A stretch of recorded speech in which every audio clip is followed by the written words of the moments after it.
We're waiting for you, Jim. Okay, but all There the we go. testimony We're is good. going to be at the beginning? Okay. All right, so everybody is signed in and with their questions. Okay. So commissioners, are you all ready then? Yes. Okay, good. All right, I'm going to call to order the meeting of the Leeward Planning Commission, special meeting of the Leeward Planning Commission, which it's a continuance of the special meeting of the Leeward Planning Commission, which originally convened yesterday, November 21st, 2024, will now come to order. It's Friday, November 26th, 2024, and the time is 9:47. This meeting is being streamed live on YouTube. So I'm going to introduce the commissioners first. So we have Vice Chair Mahina Paishandor. Aloha. Aloha. Aloha. And Commissioner Dean Au. Aloha, good morning. Commissioner CJ Kanuha. Aloha kahiaka. Good morning. Commissioner Kaniku Noborikawa. Aloha. Commissioner Armando Rodriguez. Good morning. And Commissioner Michael De La Cruz is absent and excused. I am the chairperson, Barbara DeFranco, and we have a quorum to hold our meeting. Good morning. From the Deputy Corporation Counsel, Susanna Tiapula. Aloha. Deputy Corporation Counsel, Jean Campbell. Representing the Planning Department, we have Planning Director Zendo Kern, Aloha, good morning. who is here to advise the commission. Commissioners, please confirm that you've had an opportunity to read the materials. We were submitted some late this morning. Everybody's read it? Yes. Yes. Okay. Yes. so Yes. Noted that each commissioner has verbally confirmed having had an opportunity to review the materials and related to the agenda item and submitting all testimony. So a little bit of housekeeping. We just ask you to turn your phones off and vibrate and let you know that the restrooms are out that door on the right, and there's also a water fountain there. So the purpose of this public meeting is to afford all interested persons a reasonable opportunity to comment on the County of Hawaii General Plan 2045. The final recommended draft dated July 2024, and for the commission to review the draft plan and provide its recommendation to the county council. The commission will be holding meetings from now until February 2025 to review the draft general plan. The format of these meetings will include a staff presentation followed by public testimony, and then commission questions of staff, discussion, and action on the draft plan. The planning department staff will provide a presentation of each section of the draft plan. For example, today they'll present the biocultural and climate change section. The public may testify on any section of the draft plan at each meeting until public testimony is closed. After hearing public testimony, the commission may ask questions of the staff and then will make a motion to provide a recommendation to the county council on the draft plan. This motion will remain open for several months until the last meeting on the draft plan, allowing the commissioners to make subsidiary motions if they want to change the draft plan by adding, deleting, or replacing language. At the last meeting for review of the draft plan, the commission will vote on the main motion to forward its recommendation to the county council.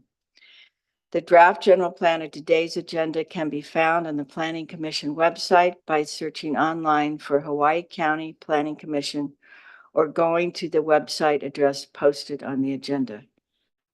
I feel like we have a motion already on the table from yesterday, right? So the motion that was placed on the table was by Commissioner Au. Is that right? Do we want to read the motion again? Okay, let's do that, just so everybody hears it. If you weren't here or weren't here for yesterday's meeting, we did cover a lot of this yesterday too, so this is a continued meeting. And is the staff here yet to do the staff presentation? Because yes. Yes, Chair. Oh, good. Okay. And there is an active motion on the Yes. floor by the commission from yesterday Right. to Thank you. send a favorable recommendation of the plan to the county council. Okay. And that was I do have the language. Do you want, we're just going to read it, okay? So everybody can hear it. I think, I can read it. okay, Susanna is going to read it. Okay.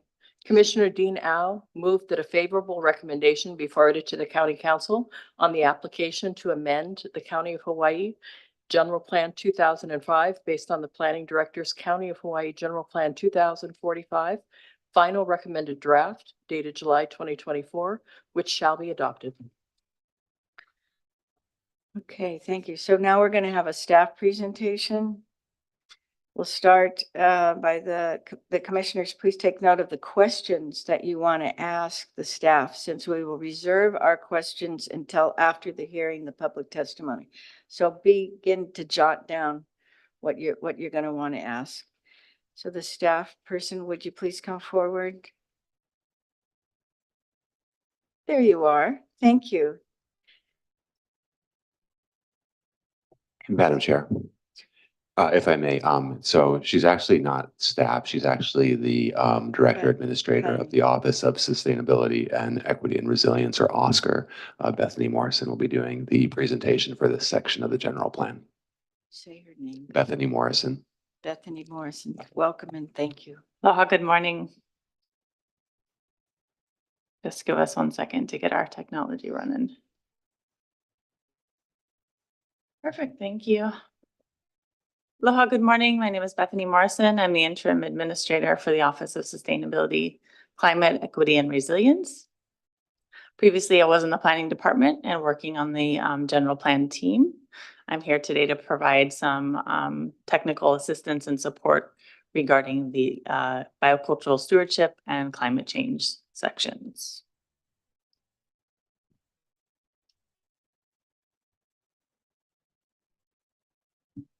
The biocultural stewardship chapter is the second chapter in the plan. I will provide an overview of the chapter and then dive into some example policies and actions. It contains an overarching goal, objectives, policies, and actions that speak to the preservation, sustainable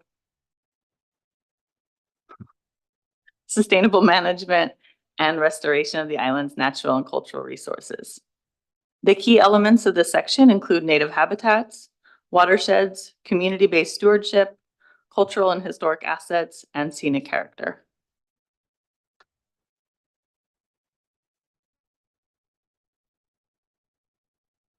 These resources provide important ecosystem services or benefits like clean air and water, food and medicine, healthy soils, and flood control.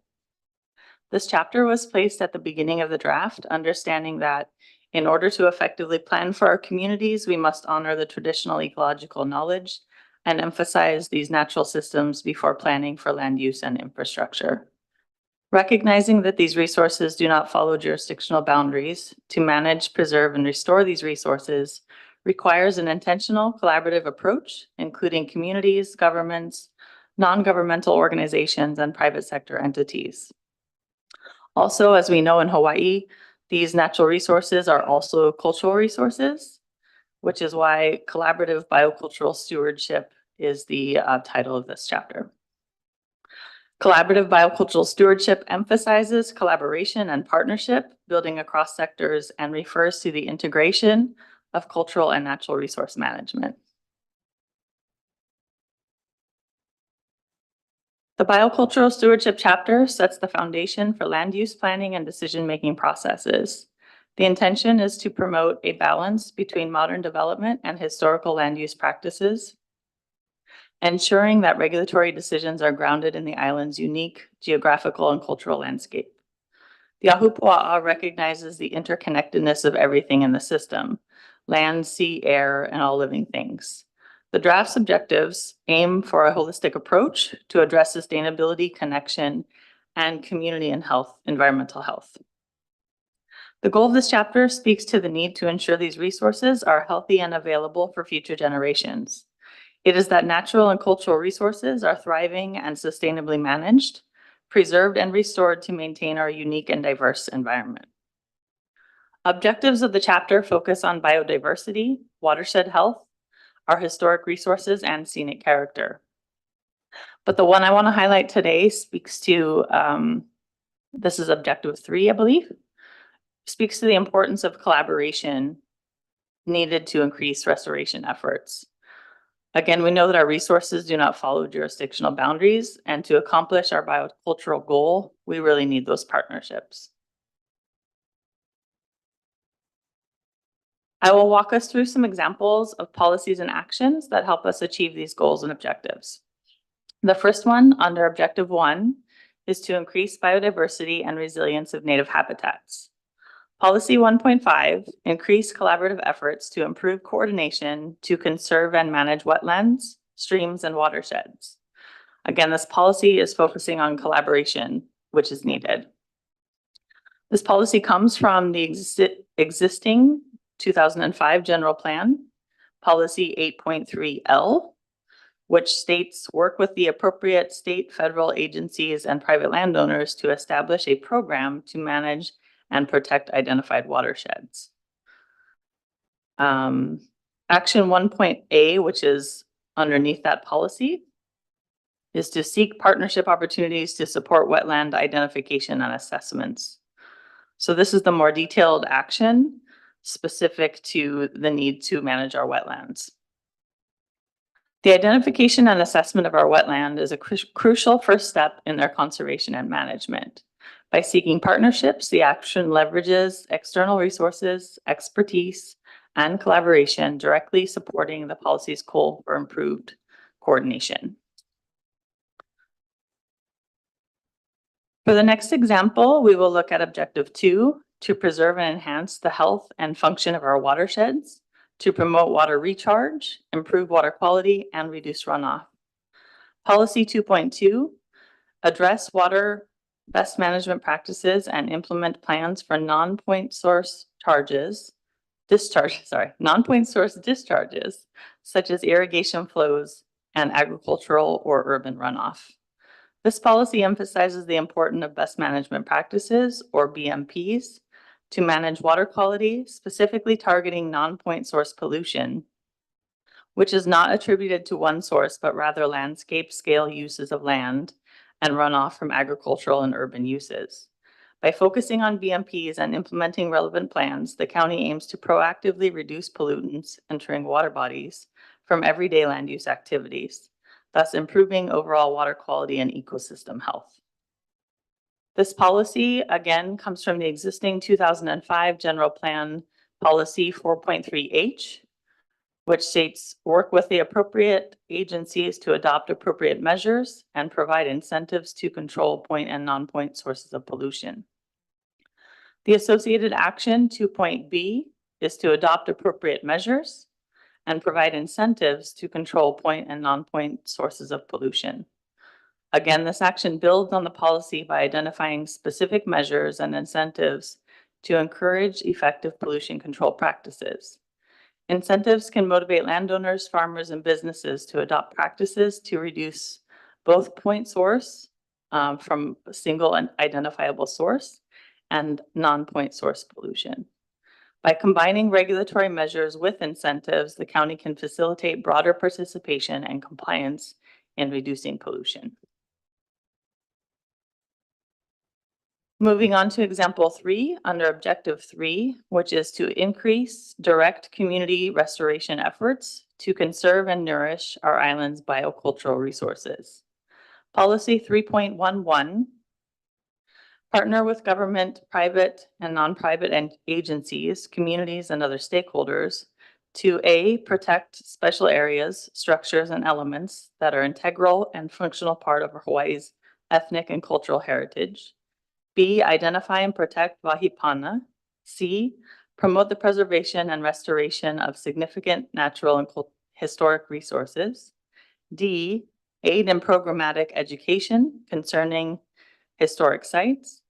E, maintain the shoreline area for recreational, cultural, educational, and/or scientific uses in a manner that is protective of resources and is of maximum benefit to the public. And F, encourage the documentation and preservation of traditional ecological knowledge, identifying best management practices for integration. Again, the important thing to emphasize is the need to partner to accomplish these 6 sub-policies. Because of the collaborative nature and to reduce redundancy, these policies were combined into one overarching policy. This policy comes from multiple policies out of the existing 2005 general plan from 6.2 and 6.3 and 8.2. And rather than read them all out, I will take the opportunity to remind folks that the rationale document that is on the Conveo platform contains the specific references that were used in drafting the draft general plan. Action 3.B, create special business improvement districts to engage in environmental research, restoration and maintenance, natural resource management, climate change or sea level rise adaptation, or other purposes to improve environmental conditions and provide community benefit. This action specifies a mechanism to operationalize the policy's broad statements by establishing special improvement districts. These districts enable focusing funding and localized management of initiatives that align with the policy goals. By involving business districts, the county leverages economic activity to support environmental and cultural preservation, provide a sustainable model for ongoing investment in research, resource management, and climate adaptation.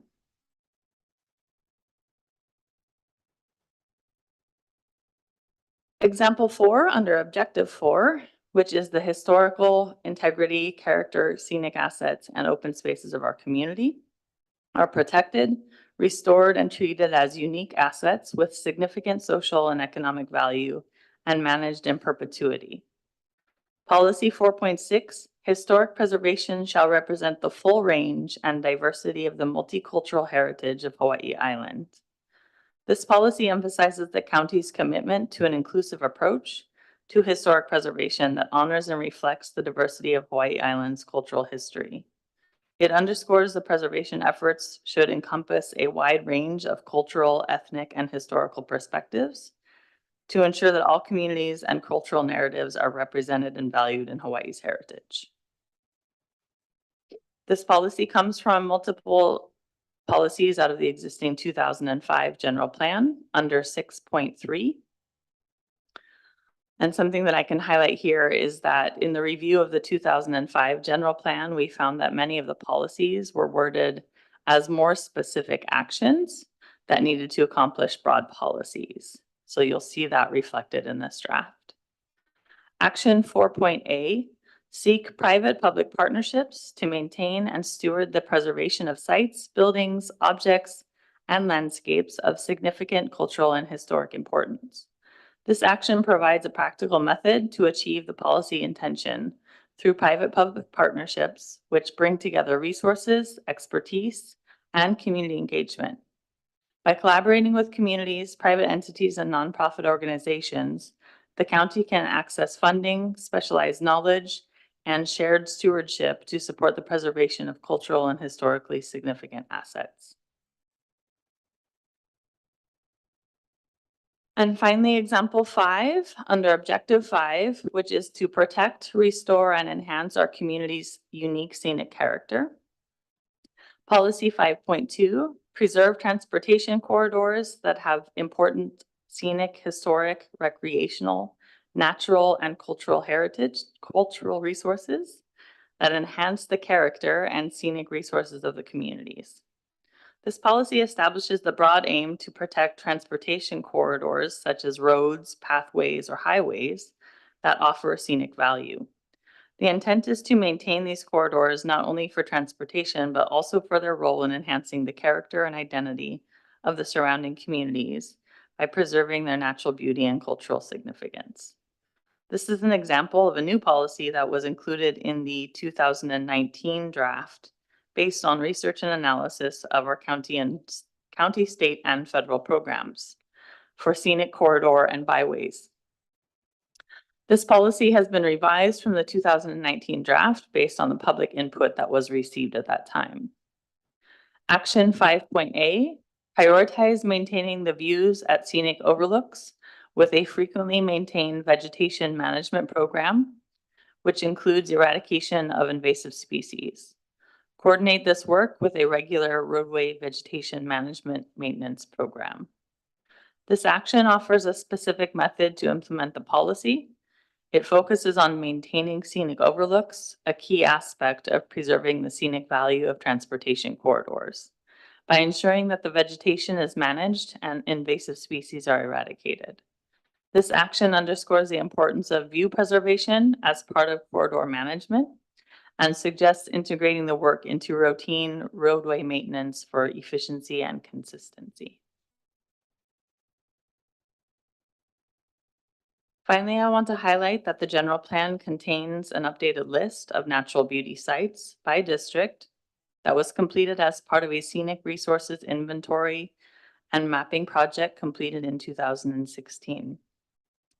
There also includes an update to include Fissure 8 from the 2018 Kilauea eruption. I'll move on now to adapting to climate change for island-wide health.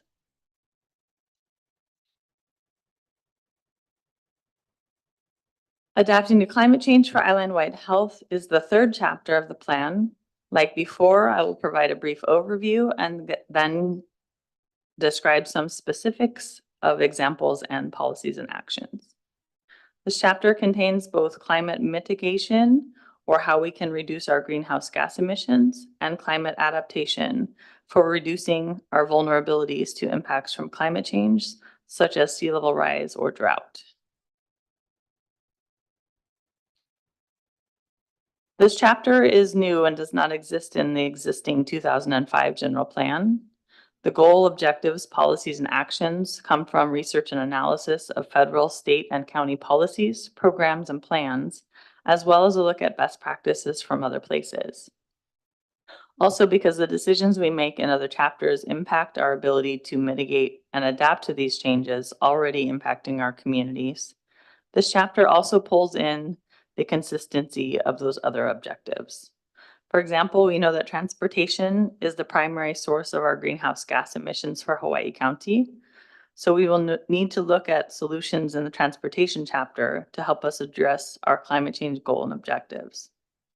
I also want to uplift that in 2023, our county adopted the Integrated Climate Action Plan that serves as our strategic roadmap of specific county actions that are needed for climate mitigation and adaptation. The draft general plan provides the broad and more general policy statements, while the climate action plan provides the specific, more detailed strategic action.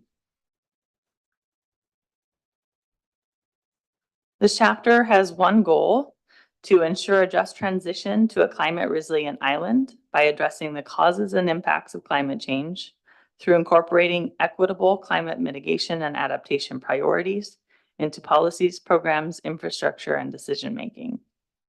Objectives of this chapter include ensure climate actions are equitable and uplift marginalized communities, reduce the county's carbon footprint to net zero emissions by 2045, and to improve the identification of climate change threats, assessment of potential consequences, and evaluation of adaptation options. Finally, I want to highlight the objectives throughout the draft that also work together to help us achieve our climate change goal. As I mentioned, transportation earlier, so we have objective 19, which is to reduce vehicle miles traveled.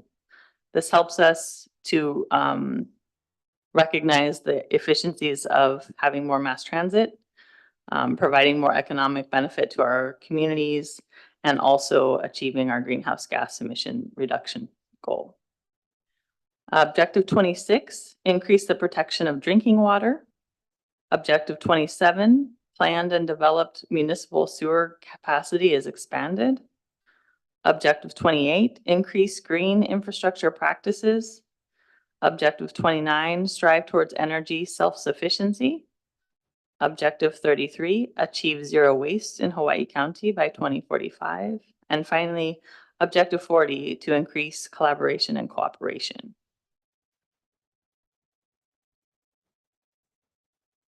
Now I'll describe the different examples of policies and actions under this chapter. Our first example is under the objective to ensure that climate actions are equitable and uplift marginalized and disadvantaged communities.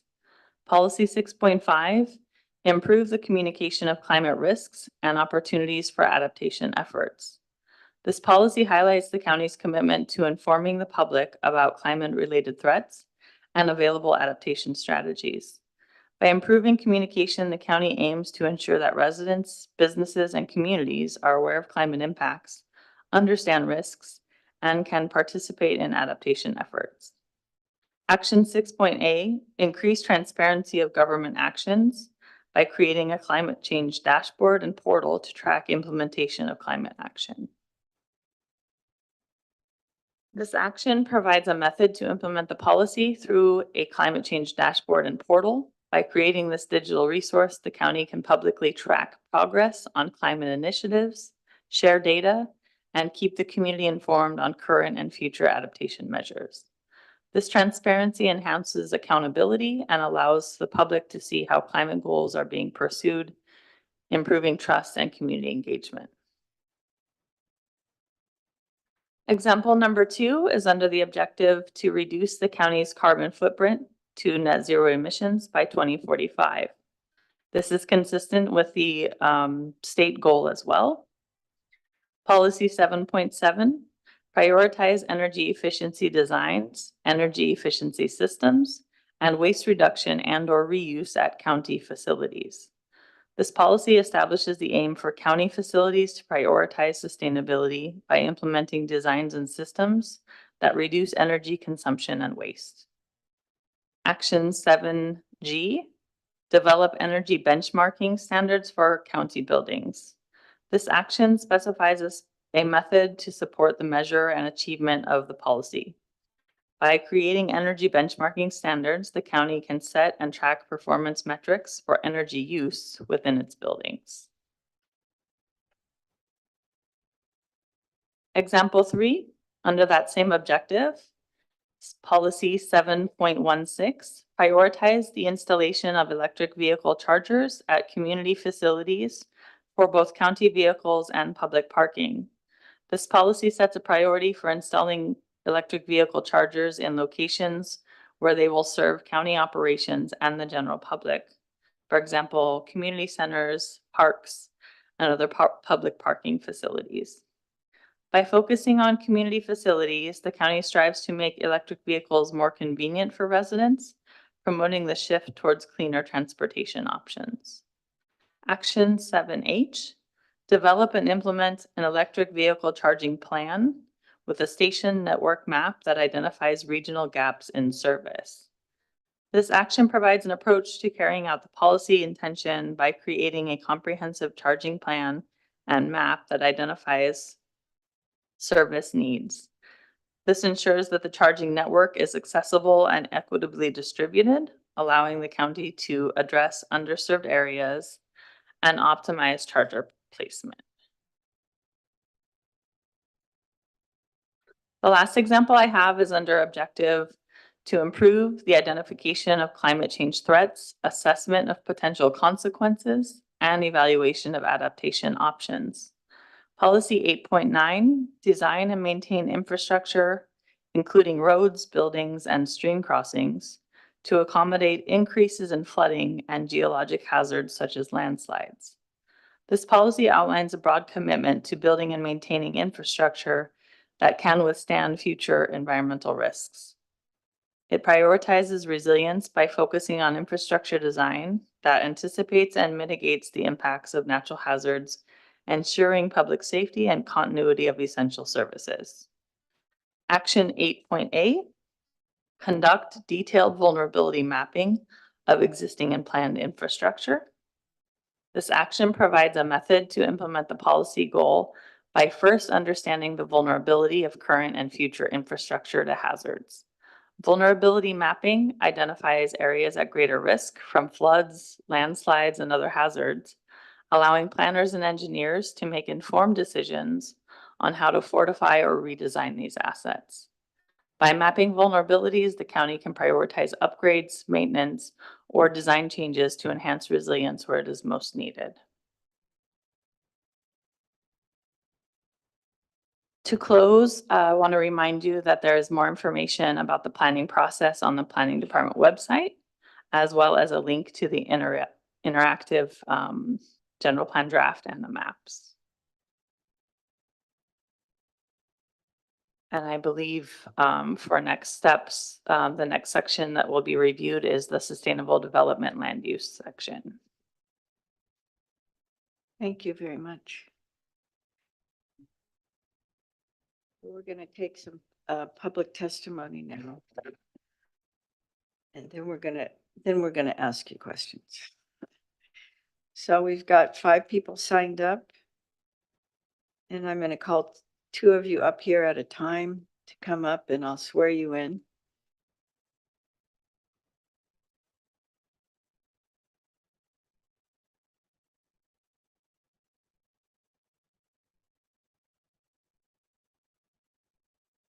Hi, Josephine Pio, please come up, and Matthew.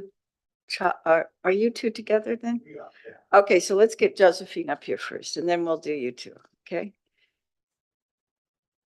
Hi, good morning. Josephine, please sit. And just turn your mic on for her, will you, Maya? Just push that little button and it's going to turn it. Perfect, okay. Good morning. I'm just going to ask you to raise your right hand and swear to tell the truth today in front of the Leeward Planning Commission. Yes, Yes, okay, and you got to speak right into this mic so that. Yes. Yeah, and it moves toward you. You can move that whole little thing toward you. oh, this thing? Yeah. Perfect. That'll make it easier. Okay, great. And I just want you to state your name and the town you live in. Okay. So my name is Josephine Kili'ipio and the town that I live in is Kailua Kona. Thank you. And Josephine, you've got 3 minutes, okay? Excuse me? 3 minutes. Okay, thank you. Okay. So I've been living in Kailua Kona for 36 years, but I'm originally from South Hilo, where I was born and raised. I participated in the Kona CDP workshops years ago. So I was shocked when my cousin testified yesterday that South Hilo still does not have a CDP plan. How come, of all the districts on the island, South Hilo is the only district that I know of that is super sensitive to tsunamis? The 1960 tsunami wiped out Waikiakai town and school and the front streets of Hilo. DHHL Hawaiian Homelands are located in South Hilo. What are we waiting for? Another tsunami to hit South Hilo so that we can initiate the general plan climate change agenda? The South Hilo CDP should have been done years ago. Next, I wanted to actually, okay. Next, I have been attending the Hawaii County Civil Defense Hazard Mitigation Update meetings. At the first meeting, we listed all the hazards that concerned us. At the last meeting held a few days ago, she showed us the final hazard list. And when I told her that she had left out the engineered weather as a hazard, she said that if she included it, FEMA would not approve the plan. That raised a red flag for me. Why is engineered weather not considered a hazard? When they have been perfecting engineered weather for at least the last 50 years. In fact, they have perfected engineered weather so well that people have been conned into believing that all the disasters that we've been having over the last few years, floods, wildfires, are a result of climate change instead of engineered weather.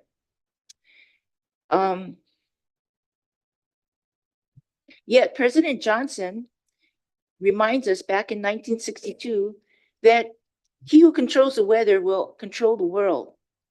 Why is this so important to the general plan? Because one of the testifiers from Hilo said yesterday, there's no such thing as climate change. Engineered weather can now control our climates.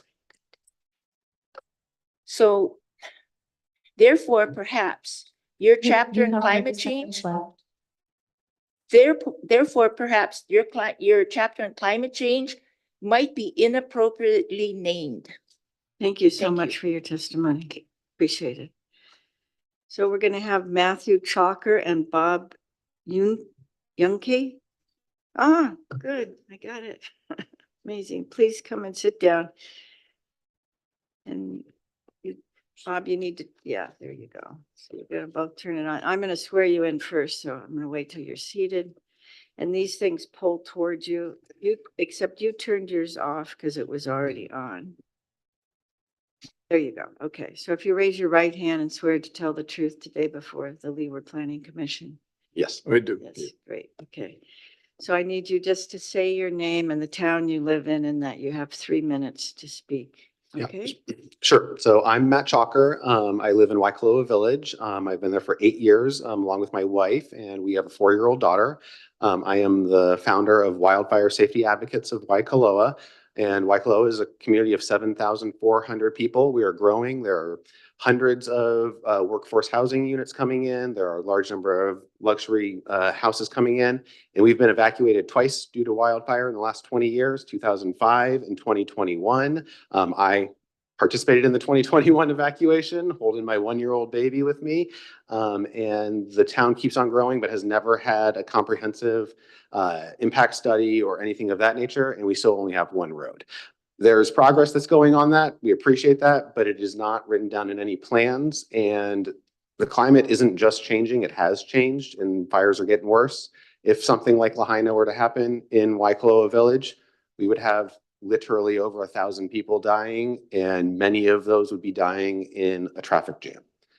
We need a road. Bob's going to talk about the specifics of it, but in general, holistically, I do appreciate the plan, but we want there to be insurances that the developments that are happening are being done safely. That the things that are most likely to impact us in the future, we're not just shoving more and more people into the most wildfire prone place in the entire state without having a plan for how to get them out. So that's what I want. We want to make sure that this is done safely. Thank you. Thank you. My name is Robert Yunke. I'm also a resident of Waikoloa Village. My wife and I moved there last year, and we were very concerned about the wildfire risk after watching what happened in Lahaina and recognizing that Waikoloa Village is the largest cul-de-sac in the state, with 7,500 people and 1 access road. So what we're most concerned about is making sure that the policy that you've stated in the plan to ensure the communities have multiple sources of access is actually implemented.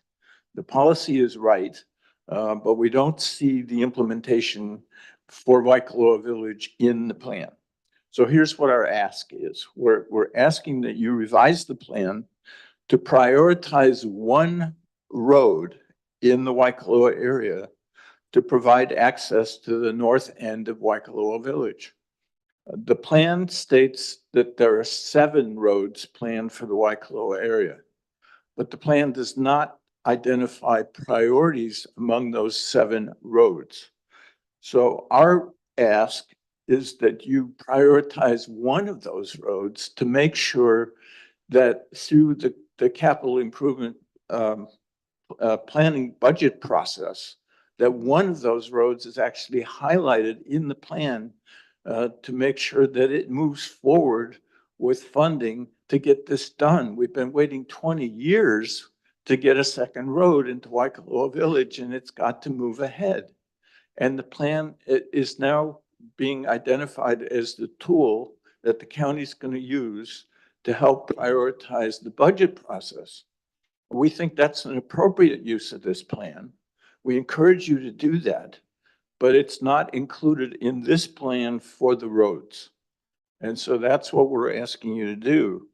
Now, the project that we're asking you to prioritize is the one that is currently being developed as an emergency access road. So the emergency road will not be a full-scale arterial road, but it will extend from Kamakoa Drive, which is at the north end of Paniolo Drive. And the Kamakoa Drive has been partially developed to serve the new workforce housing, the affordable housing. at the north end of the village. And so that is planned to run down to Queen K. And we're asking you to prioritize that project because it's already underway. It's needed to serve the new workforce housing. That's where the new development will happen. That's where the need for access will be greatest. And we need that road also to allow the fire crew from the Buhico Fire Station to come into the village in case of a fire emergency to help defend the village. Thank you for your testimony. Thank you so much for your Thank you. testimony. We also received your written testimony too, so thank you. Yes, we have submitted written Yeah, testimony. we Thank you. all- Yeah, Thank thank you very much. Oh, okay, so we have Michelle Melendez and Rebecca Melendez. Will you please come forward? Good day. Nice to see you. Will you, push the little button there and it's going to turn red? Pull it near you. So, yes. Okay, so will you raise your right hand and swear to tell the truth today in front of the Leeward Planning Commission? Yes, aloha. Yes, I do. Great. Okay, so Michelle, did you want to go first? Yeah. So just state your name and the town you live in. Michelle Melendez, Hakalau, Hawaii. Great, you have 3 minutes. So I want to talk about climate change. So they said that they researched climate change with the federal government, not they researched climate change with meteorologists, climatologists, geologists, and other scientists. There's a World Climate Declaration with over 1,960 credentialed scientists from around the world. And they state, the declaration states, to believe the outcome of a climate model is to believe what the model makers have put in. This is precisely the problem of today's climate discussion, to which climate models are central. Climate science has degenerated into a discussion based on beliefs, not on sound critical science. Should not we free ourselves from the naive belief of immature climate models? John Coleman, America's first weatherman and the founder of the Weather Channel, states there's no global warming. He has a whole documentary about how what they're saying is not true. 50 years, a meteorologist with the U.S. Air Force and climatologist Professor David Dilley says that the Earth is cooling, not warming, because it was actually closer to the sun 800 years ago. And this is through the Milankovitch cycles, which I've sent to you guys. On the Boston Globe, MIT professor of meteorology, Richard Lindsay, says, is the temperature increasing or decreasing? Always. It's either doing one or the other every moment of the day. But asking people to worry about the weather is going up and down. You immediately establish dishonesty. The Earth is always changing. Climate change is nothing you have to prove. It's always happening. It always has happened. So to make it something alarming seems a little bit weird to me, he says. And I could go on and on. The NASA published an article saying that reveals the cause of sea level rise. And they literally said that the sea level has risen 1.6 millimeters per year from 1900 to 2018. And this means that it has risen 7.4 inches in 118 years.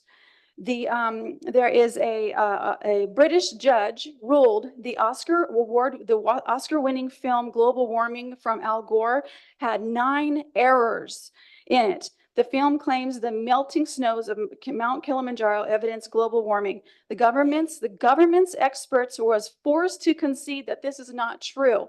The reason why this whole climate change is in there is because of the investors that have invested in all of the renewable energy, like electric vehicles. Did you know that there's captains who will not put electric vehicles on their boats because they are prone to fire with their batteries, and it takes over 2 hours to put out an electric vehicle. There have been electric vehicles that have sunk ships. How do we get food here? Through ships. Can you imagine if a huge cargo ship had a bunch of electric vehicles on it and it went down because of electric vehicles? How are we going to be sustainable if we put all of these electric charging places on the Big Island? Electricity? Are you kidding me? 30 seconds remaining. Like, this is Hawaii. We need to go back to what the people are doing, the Apua'a, which supports food, not conserving land. And I'm sorry, but there's no way that 4,000 people who were supposedly in these workshops that supported this plan were to tell, yes, I want them to lower my property value. I want them to have more regulations and codes against me and my children's future. I want them to put in. Thank you. That's Thank you. my thoughts, my talk. Thank you. Thank you very much. Go ahead and state your name and the town you live in. You have 3 Yes, ma'am. minutes. Rebecca Melendez, Kylo Kona. Thank you. So, okay, all right. Using this map is difficult, and I ask that you keep your eyes open to who will benefit from the land use title changes and who will not. So HawaiiHousingAlliance.org states, Hawaii land sets no standards for the content or the process of preparing and adopting county general plans. So I wanted to show articles of past actions of who is supported by this planning department and who is not. Environmental Hawaii website, January 2021, new directors of housing planning in Hawaii County tied to developers.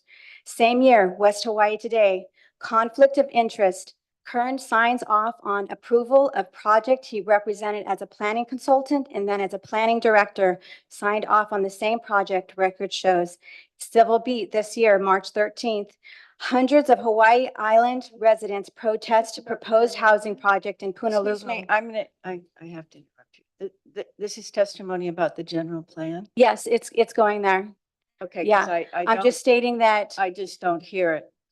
yeah. I just, So basically, I'm trying to show that the past of this planning director department Right, has so- shown, so go right to about the general plan. Because yeah. that's what So we're the here- general plan, the land use, a lot of the Okay. land use title changes Okay, that they are basically supporting a lot of development, a lot of the land use changes.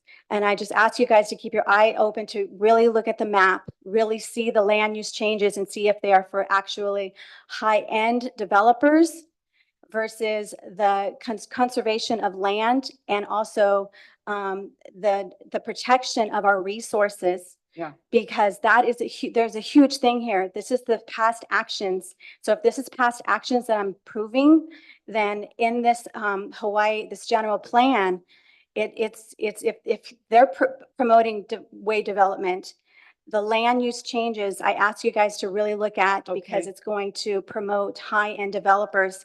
And yet the our resources, Hawaii Electric on the Big Island, we're having power outages as it is. Our resources are not, You have 30 seconds left. thank you. So our resources, we're having power outages today, okay? We're having water issues, University of Hawaii Board of Water Supply, current status for the future of the Big Island, the sustainable water on Big Island remains challenging. So I'm asking you guys to please look at the land use thank you. and see the past and know that the island's resources cannot afford more developments, more high-end developments from agriculture to urban. Your 3 minutes are finished. Thank you. Thank you. Thank you both for your testimonies. I just want to mention something. You know, all the people that came to participate in this, it doesn't mean they agree with everything. It means that they're here to give us their voice and their opinion, and that's why we're here listening. Okay, Thank so you. we are making note of everything you're saying. Oh, Thank yeah, Thank you. I love you guys are locals. I get that. And I really appreciate that. We appreciate your time. Thank you. Okay, we have one more public testimony, Valerie Yamagota. I hope I said that right. Hi, Valerie, good day. Yes, sit down, please. My name is Valerie. I'm just gonna Yamagata. raise your right Oh, hand. sure. Swear to tell the truth today in front of the Leeward Planning Commission. Okay, I'm sorry. Swear to tell the truth today in front of the Leeward Planning Commission. Yes. I do, okay. All right, Then my just name is state your name and the town you live in, and you have 3 Sure. minutes. Okay. My name is Valerie Yamagata. I was here yesterday. Yes. First of all, I do want to thank you guys. I got clarity. You guys are like, I got it at the end of the meeting yesterday, but you guys are like, my dad sat on the planning commission years ago. So I wanted to thank you guys for your giving in representing the people. And so with that today, what I wanted, there's like it stated yesterday, so their words general, it's not detailed. There's a lot of stuff that is general, a lot of stuff that is general, that brings a lot of questions as far as the detail. And until we know the details, it's hard to say yay or nay because we do not know what we're saying yes or no to.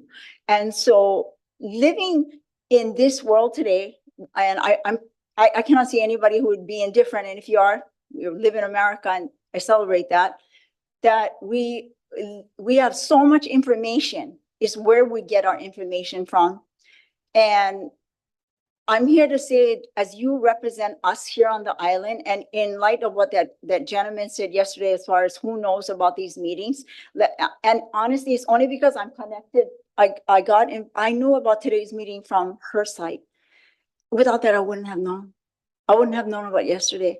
So what the gentleman said yesterday is very true. How much people sitting right now even know about this? I even question, where's our representative for the island? That why aren't they here? Unless they make it a point, which I don't know, that they actually, make it their business to pay attention to these meetings that affect everything. So with that, I hear a lot about the land. I hear a lot about the land. I do not hear about the people. And so I want to highlight that. Our state model, I have not heard people who hold the offices here say it enough.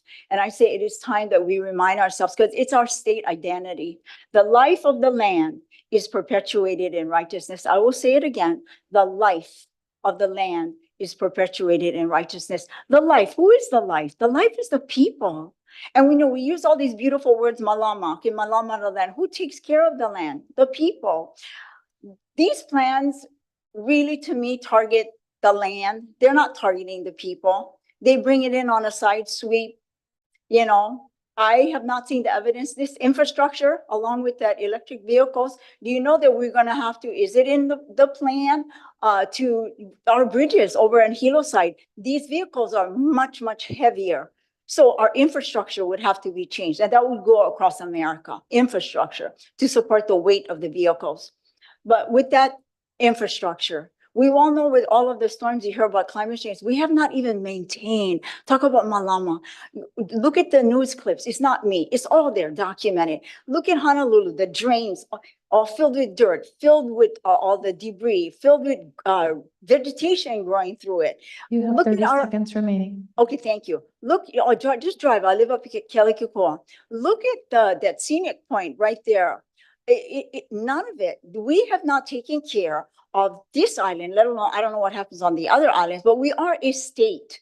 We are a state, yet we are separate islands. Once again, unique Hawaii, no place like Hawaii. But if we're going to speak, as I sit here, I speak for all the islands, because what affects us all. And so when we make our decisions, it's not just the big island. We have unique things to each island, yes. I propose that we actually have 2 mayors on this island, one on the Kona side, one on the Hilo side. This island can actually hold all the Hawaiian islands and some. And so therefore, how can one Your mayor 3 govern minutes this? are out. All right. Anyway, thank you very much. Appreciate your time today. Sure. Okay. So we don't have any other, we have one more testifier. Okay. Do we have some people on Zoom too today? Aloha, Chair. Yes, we do have 10 Zoom On testifiers. Zoom. So we have one person here. You want to come forward? Please take a seat. Hi. Aloha. Aloha. Good morning. I'm just going to swear you in. So Okay. raise your right hand and swear to tell the truth in front of the Planning Commission today. I do. I do. Okay. So, and I just want you to state your name and the town you live in. Your Mo- name and the town you live in. Okay. Sharon Williford, retired DOE teacher, 35 years. I just wanted And to, you live, and where do you live? I live Hulualoa. Okay. And you have 3 minutes, Sharon. Okay. Okay. I just wanted to share with you that San Mateo, which is a city in California, is passing a resolution to make residential zones restricted areas for 5G towers. They won't be allowed within 300-foot radius of all homes, schools, or daycares. It's very dangerous. technology that's being pushed So- out. We need So to be we're sure. here today to testify in the general plan. Pardon me? We're here today to testify. In Well, the this needs general to be plan. taken into consideration in the general plan, please. It's very important for our keiki. And that's all for today. Hope you have a wonderful weekend. Thank you.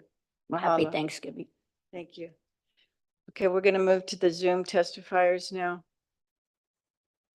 Okay, so first we have Kale Kailikini, followed by David Okay. Declean. Kale Kailikini.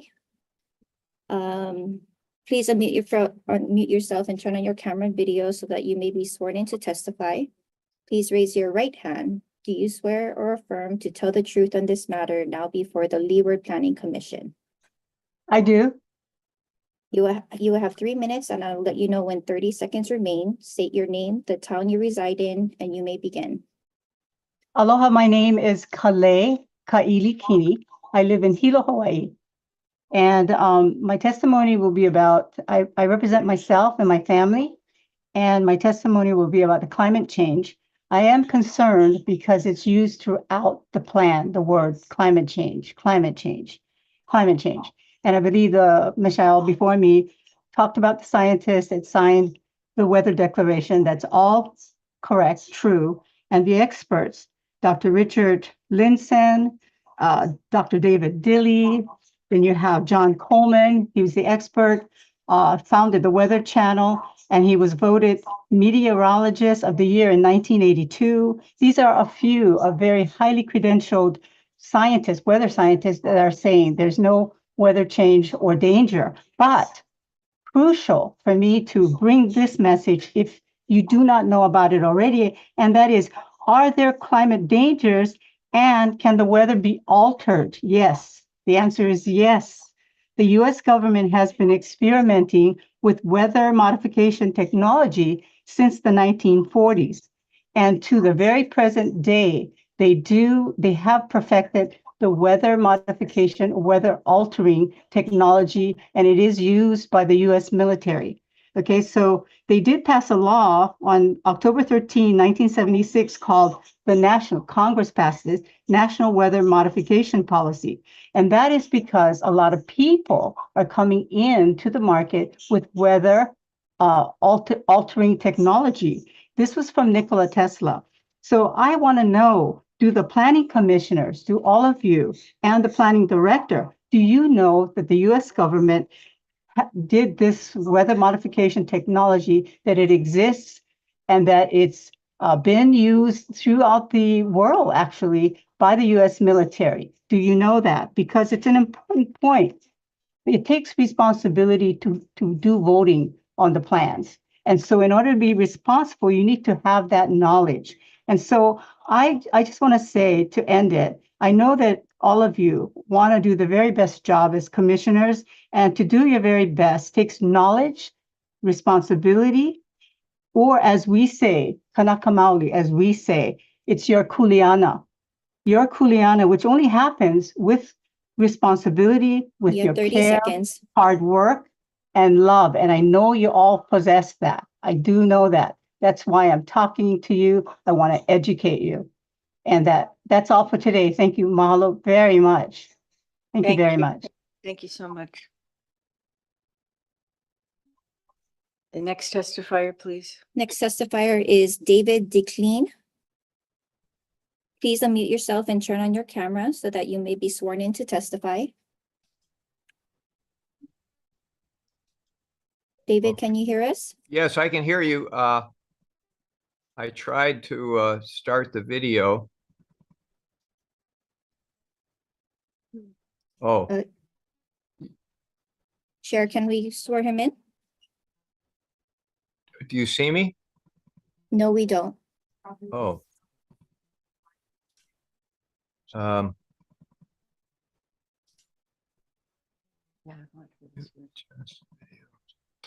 Says start video.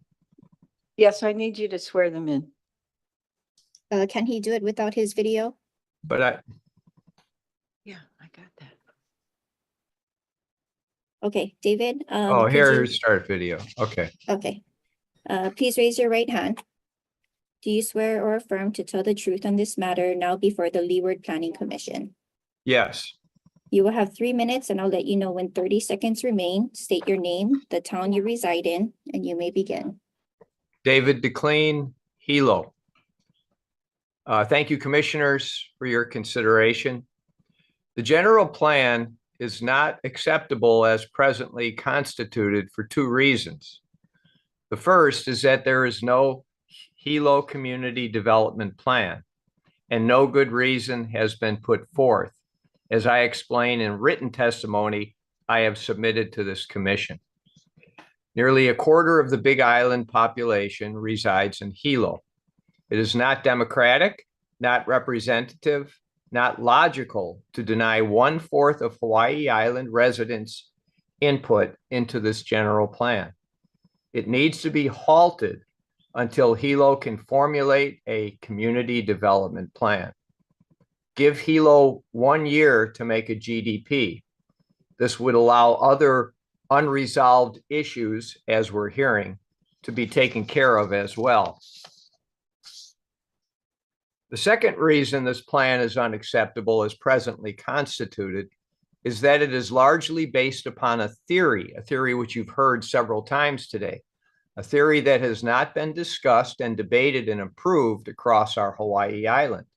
This theory is climate change or global warming. It is a theory that came out of a world conference in 1992 in Rio de Janeiro, which produced Agenda 21. This theory has scientists around the world who favor and oppose it, as we've heard today. Our Hawaii General Plan must be the voice of we, the residents, and not the voice of residents in distant capitals. But the general plan in front of us today is riddled with Agenda 21 terminology, as our general plans across America are riddled with similar terminology because it's based on the same Agenda 21. But where is our voice in this? Shouldn't there be a discussion across our county on whether we accept this theory or not, or whether we choose to look at planning and building and zoning in concrete terms, as we did in formulating that original general plan of 1971, of which this present one is to be an update? I propose that You have during 30 seconds. this coming year, when we are writing our Hilo general plan, we simultaneously discuss and debate this theory of climate change and global warming and Agenda 21 for the Hawaii Island. Thank you. Thank you for your testimony. Next testifier is Amanda Hatcher. We're gonna have Susanna Tiapula speak for just a second, excuse me. I'm just asking all commissioners to speak directly into their microphones and to speak a little more slowly. Please proceed. Okay, Amanda Hatcher, please unmute yourself and turn on your camera so that you may be sworn in to testify. Please raise your right hand. Do you swear or affirm to tell the truth on this matter now before the Leeward Planning Commission? Yes. You will have 3 minutes and I will let you know when 30 seconds remain. State your name, the town you reside in, and you may begin. My name is Amanda Hatcher. I live in Captain Cook. I plead this general plan as written cannot be adopted. All of the policies and actions, especially on this section, the climate change, it equals a land grab and government overreach. It doesn't promote economic prosperity for the people, nor does it reflect the vision of the community. This general plan needs to provide opportunity for growth and expansion for the people and self-reliance on energy dependence.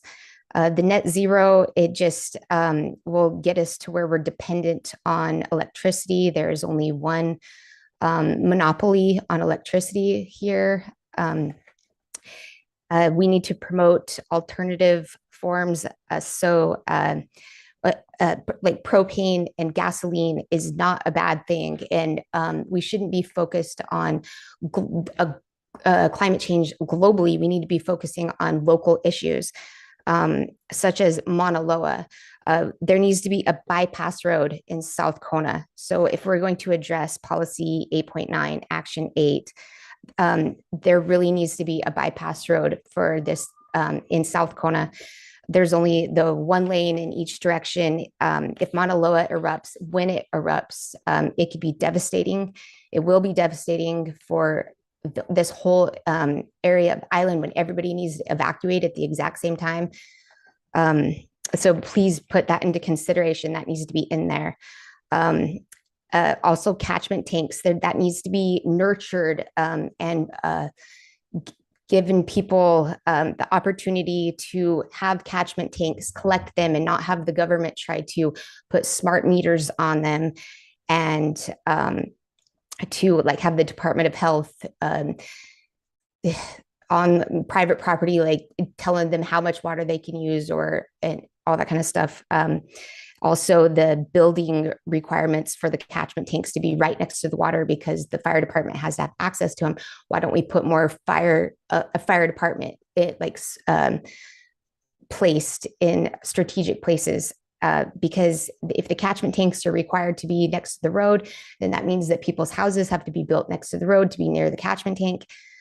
Basically, it's just government overreach when you are trying to say that when the government has to regulate catchment tanks. And also when it says everything above 3,000 feet is going to go into conservation. So all of the houses that are already built above 3,000 feet, that is a land grab right there, because we have plenty rain here, lots of rain. People can use catchment tanks. We're not dependent on water runoff from like melting snow like other places. So this general plan is written for other places that depend on that snow. Your 3 minutes are finished. Thank you for your testimony.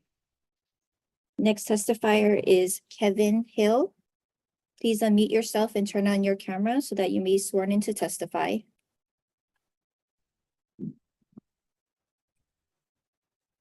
Can you hear us, Kevin? Yeah, it says I cannot start the video because the host has disabled it. Is the error I'm getting? Can you help me with that? Can you try now and see if that works? Yep, I sure will. I see me. Perfect. Yes. Do you see me? Yes. So please raise your right hand. Do you swear or affirm to tell the truth on this matter now before the Leeward Planning Commission? To the best of my ability, yes.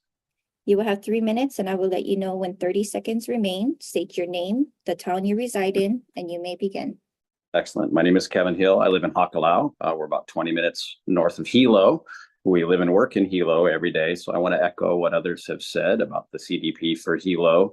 It's really inexcusable, and the plan should not move forward without giving voice to a very important part of the population. I also just want to comment that I've never been sworn in to give testimony as a public.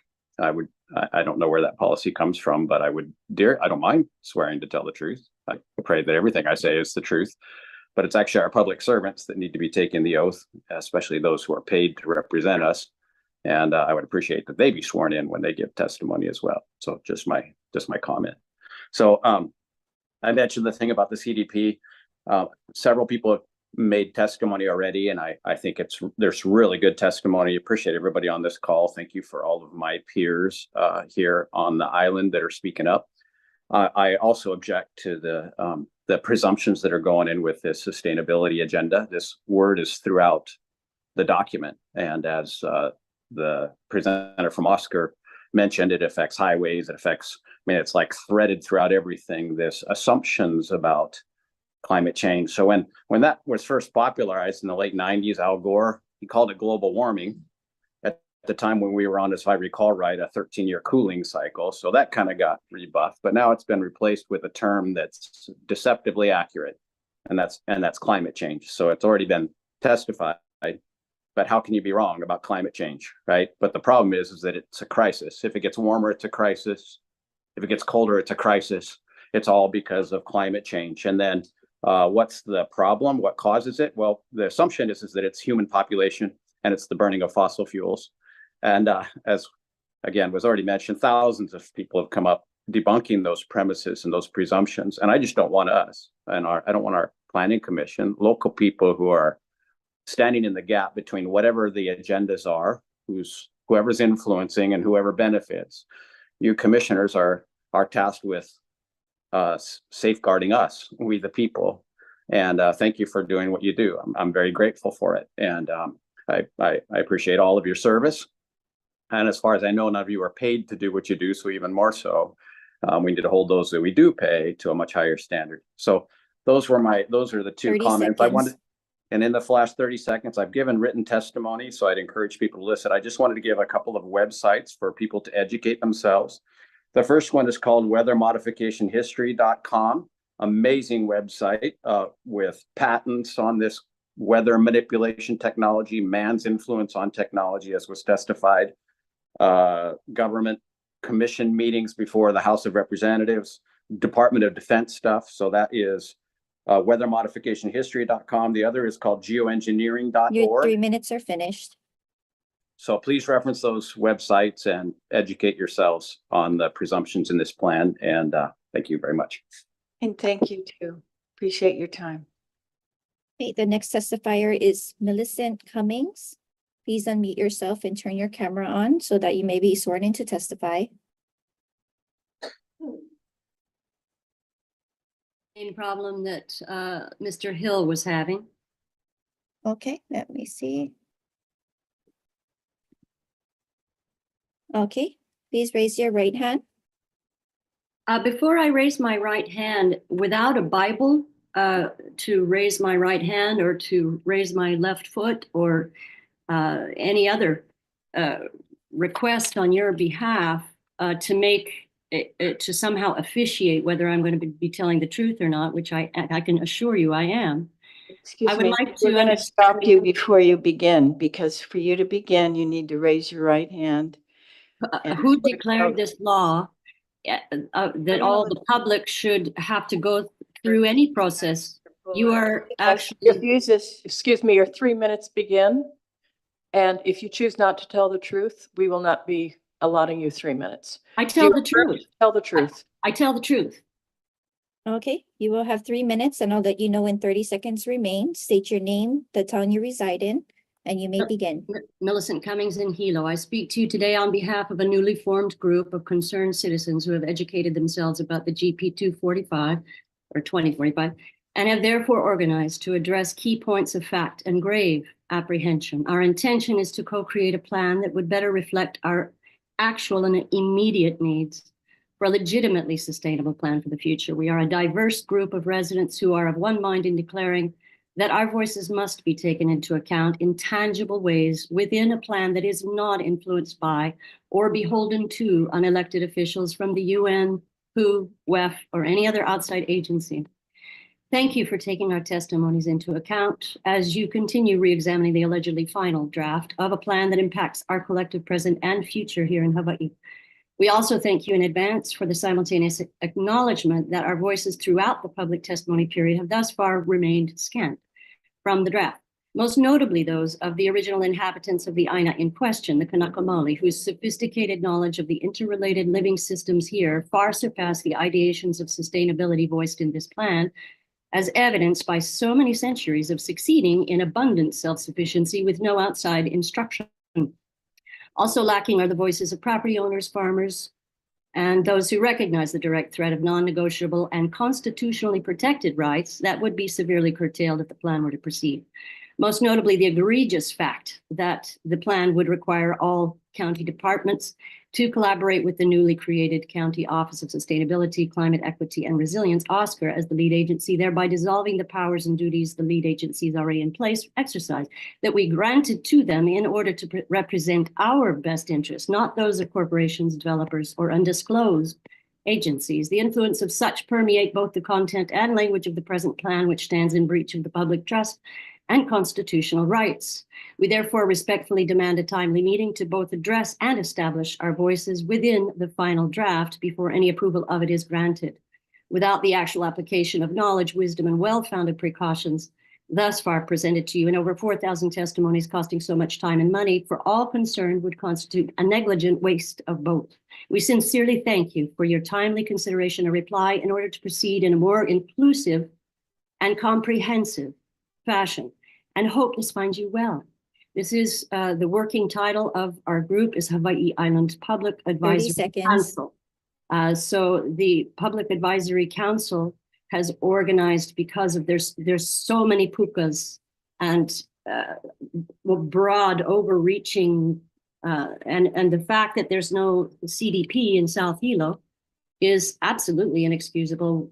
How can you proceed without the basic infrastructure, for sustainability? You cannot build a house on a faulty foundation, and this plan is faulty from Your 3 minutes are way finished. too many angles. Thank you so much, and I wish you all well. Aloha.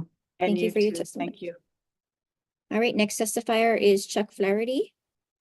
Please unmute yourself and turn on your camera so that you may be sworn in to testify.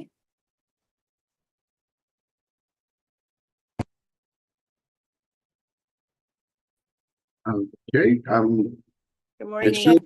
it just, aloha kakayaka, Oh, wait, hold on. Let me swear you in. You have to raise your right hand. yeah, my video shows that it's active.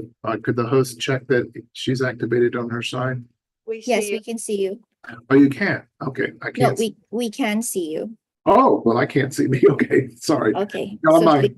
Please raise your right hand. Do you swear or affirm to tell the truth on this matter now before the Leeward Planning Commission? I do. You have 3 minutes and we'll let you know when 30 seconds remain. State your name, the town you reside in, and you may begin. Aloha, Madam Chair and members of the commission. My name is Chuck Flaherty, and I'm providing oral testimony today on behalf of the 750 members of the Sierra Club of Hawaii Island Group. Written testimony was provided to the commission earlier today. Mahalo nui loa for your voluntary service and this opportunity to testify. The testimony today will be related to the collaborative biocultural stewardship section of the general plan. The first portion is related to standards. As mentioned very quickly yesterday, section 315 of the county charter states in part, the general plan shall contain a statement of development objectives, standards, and principles with respect to the most desirable use of land within the county. Unfortunately, all standards listed in the current general plan have been removed. Therefore, the Hawaii Island Group requests that at a minimum, the following standards in the current general plan related to collaborative biocultural stewardship be restored. And they are the environmental quality section 4.4 standards, section 5.4, the flooding and other natural hazards standards, section 6.4, historic sites standards, section 7.4, natural beauty standards, and 8.4, natural resources and shoreline standards.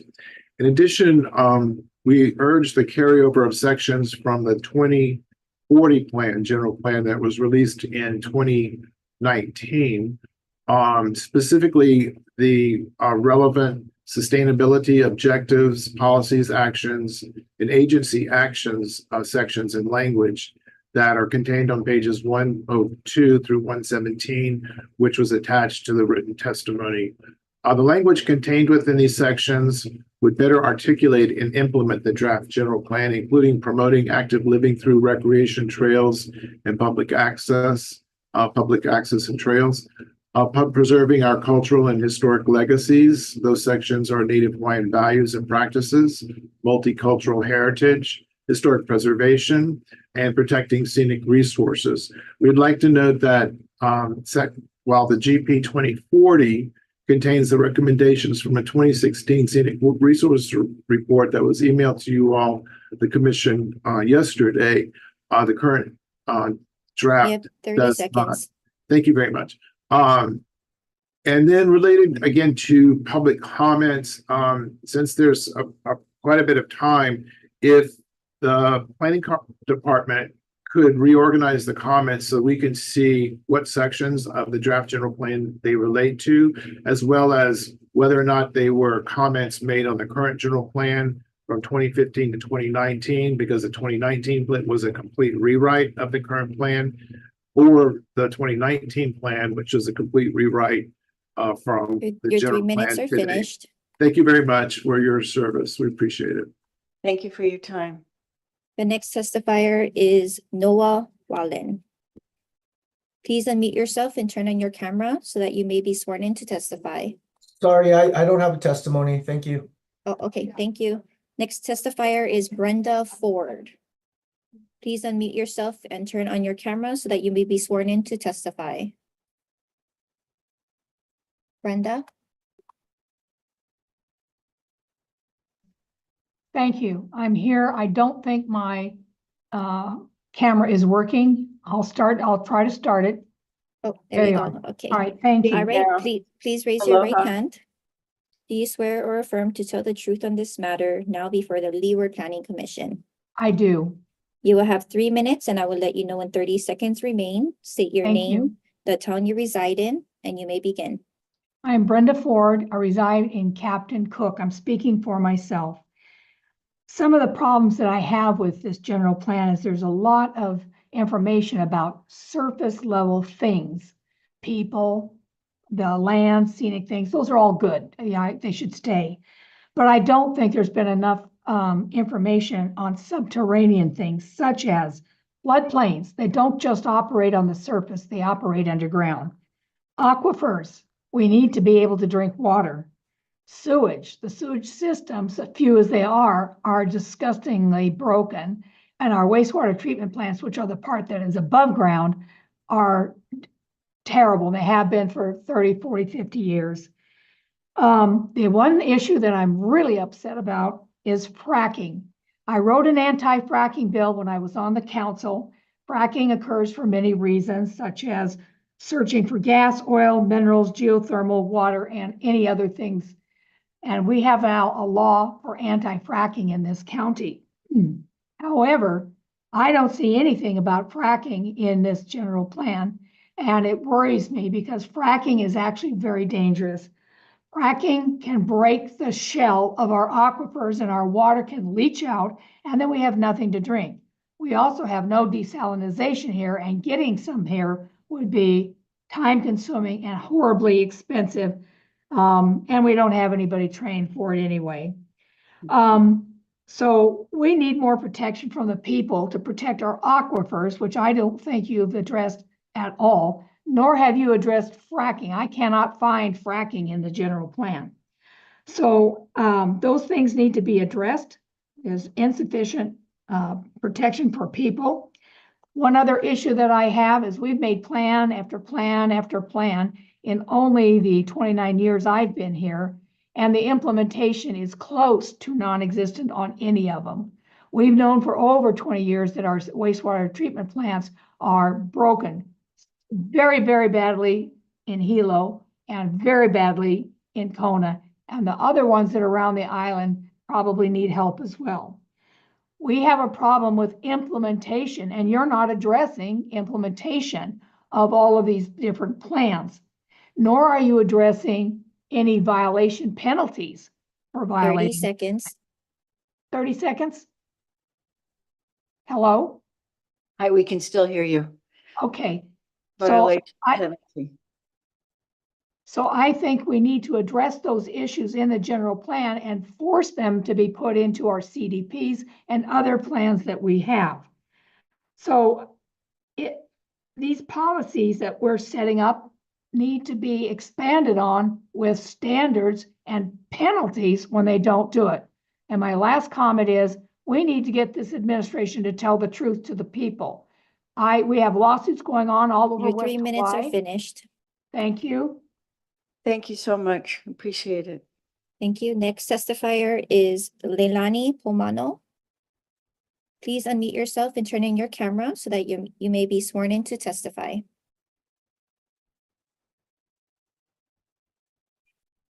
Leilani. Okay, doesn't look like she's on now. Next testifier is Theo Matthew. Please unmute yourself and turn on your camera so that you may be sworn in to testify.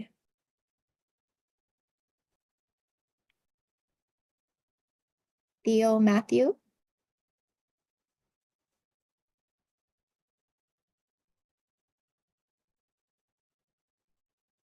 Yes, can you see me? Good morning. Yes. Morning. Please raise your right hand. Do you swear or affirm to tell the truth on this matter now before the Leeward Planning Commission? I swear to tell the truth. You will have 3 minutes and I'll let you know when 30 seconds remain. State your name, the town you reside in, and you may begin. Hello, I am Theo Matthew. I reside in Hakalau, just above Hilo. I am very much against a lot of the premises that are being put forth from this commission on the planning principles of sustainability. They have been used many times in UN documentation with no real proof of sustainability. And I would like to address that the Agenda to 2021 terminology is directly placed within this document and needs to be addressed. If at all possible, the Commission should look more deeply into the ramifications of these stated due course. And if possible, if there would be some way that we could have the Commission look deeper into what the agenda really means in levels that we can't even imagine, actually affects not only the county of Hawaii, but also for our entire world, especially within the course of what is real sustainability and how we implement that in this county. And right now there's big holes within it that I've seen within this document. So please understand this, and I understand you're public servants and giving your time voluntarily. I appreciate all the other testimonies that have been given today and to all the other people that will testify. Please take all of this into deep consideration as it affects not only us, but also all the generations from this point forward. Thank you for your time, and thank you for all that you do. Mahalo keiko. Thank you very much. Thank you. Our last testifier is Megan Isaac. Could you please unmute yourself and turn on your camera so that you may be sworn in to testify? Megan, are you there? Hello. Hi. Let me just turn on my camera. Thank you.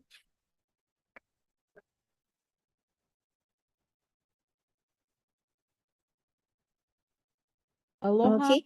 My Hi, name is please, Megan hold on. We'll swear you in first. Please raise your right hand. Do you swear or affirm to tell the truth on this matter now before the Leeward Planning Commission? I do. You will have 3 minutes and I'll let you know when 30 seconds remain. State your name, the town you reside in, and you may begin. Thank you. My name is Megan. I am in downtown Hilo, a property owner here, business operator here. And I've been tracking this general plan quite closely for quite some time. I am aware of legal issues that your commission will encounter, the county council will encounter, in fact, the whole county of Hawaii will encounter if this plan proceeds. It is unacceptable that Hilo was never included in the planning process. And we've heard a number of different reasons. The fact alone that the reasons given for why Hilo was never included in this plan have been different at different times is concerning, and also I think poses some legal problems for the general plan 2045. The consultation process itself has been a failure, with multiple failures of the web platform, denying the public opportunity to comment at various points. And there have also been some strange and anomalous scheduling of consultations. For instance, Hilo and Kona consultations were scheduled at 2 p.m. on a Thursday, which is not conducive to public engagement. And there's never been an answer as to why those were scheduled at that time. And lastly, there is an affidavit that has been presented with a number of affiants, co-signatories attached to the affidavit.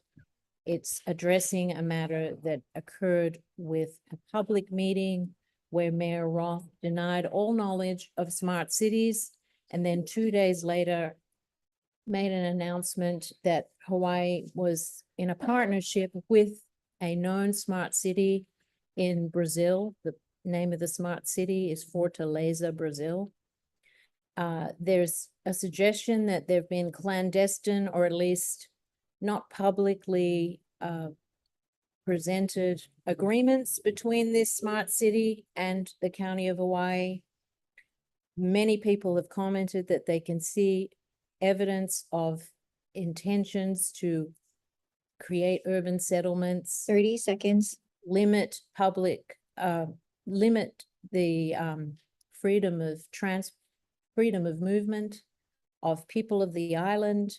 All of these things are, they have very much, they point to intentions to create smart city type settlements.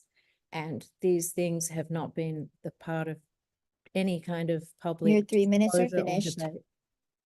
That's why there are legal. Thank you for your problems. testimony. We appreciate your time. Thank you. I Mhm. appreciate you. Thank you. Aloha. Chair, that is all of the Zoom testifiers that we have at this time. Okay, do we have any questions, commissioners, for any of the testifiers? No, see no questions for the testifiers. Do we want to take a break and then come back and ask staff questions? Does that sound good to everybody? So we're going to take a short break, 10-minute break, and then we'll come back and ask some questions. What? Oh, we have one person. No. Yeah, I think we're going to take a break right now, and then we're going to come back in 10 minutes and ask questions.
Okay, good. Thank you.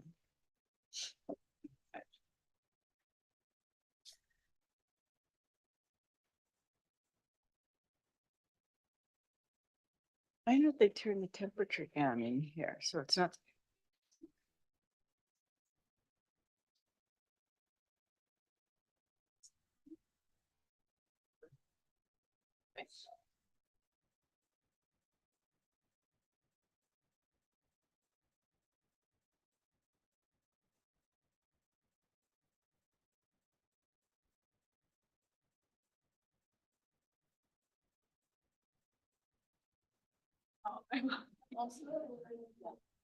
Great, so we're gonna reconvene. Are we on Zoom? I know, I'm watching you. That's why we're reconvening.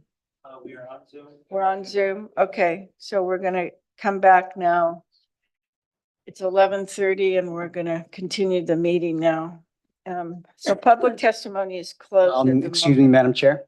Yes. I just want to put on the record, that, I just found out that I found a letter in, the testimony dated. If you want to look at it, it is page 374 under public comments from July 29, 2024 through October 24th, 2024. Again, page 364. I work for the Hawaii Regional Council of Carpenters, and they did submit testimony. And I had no affiliation. I didn't know about this letter, and I just want the commission to know that I have no influence. This letter has no influence on my evaluation for the general plan. And I asked the commissioners if that there's no conflict and that I can continue. Thank you for the disclosure. There's no conflict with me. Anybody else? It's always good if there's a question that we disclose it to each other and make it known. Thank you so much. So now we're going to move into the meeting of asking the commissioners if they have questions for the staff. So maybe I can get you to come forward, and Director Kern is here also, that he might be called upon to clarify things that came up. So any commissioners have any? Yes, Commissioner Armando. No, you had yours on first. Commissioner Rodriguez, yeah. please begin. Yeah, Mike, I have a couple of questions, but my first one is climate change. You know, it seems to be a controversy, and you know, we could argue for years on the meaning. Could we use another word like pollution or something to get more people on board? Because there's you know, seems to be a controversy on that. And the only thing, you know, the two is I'd like to see more.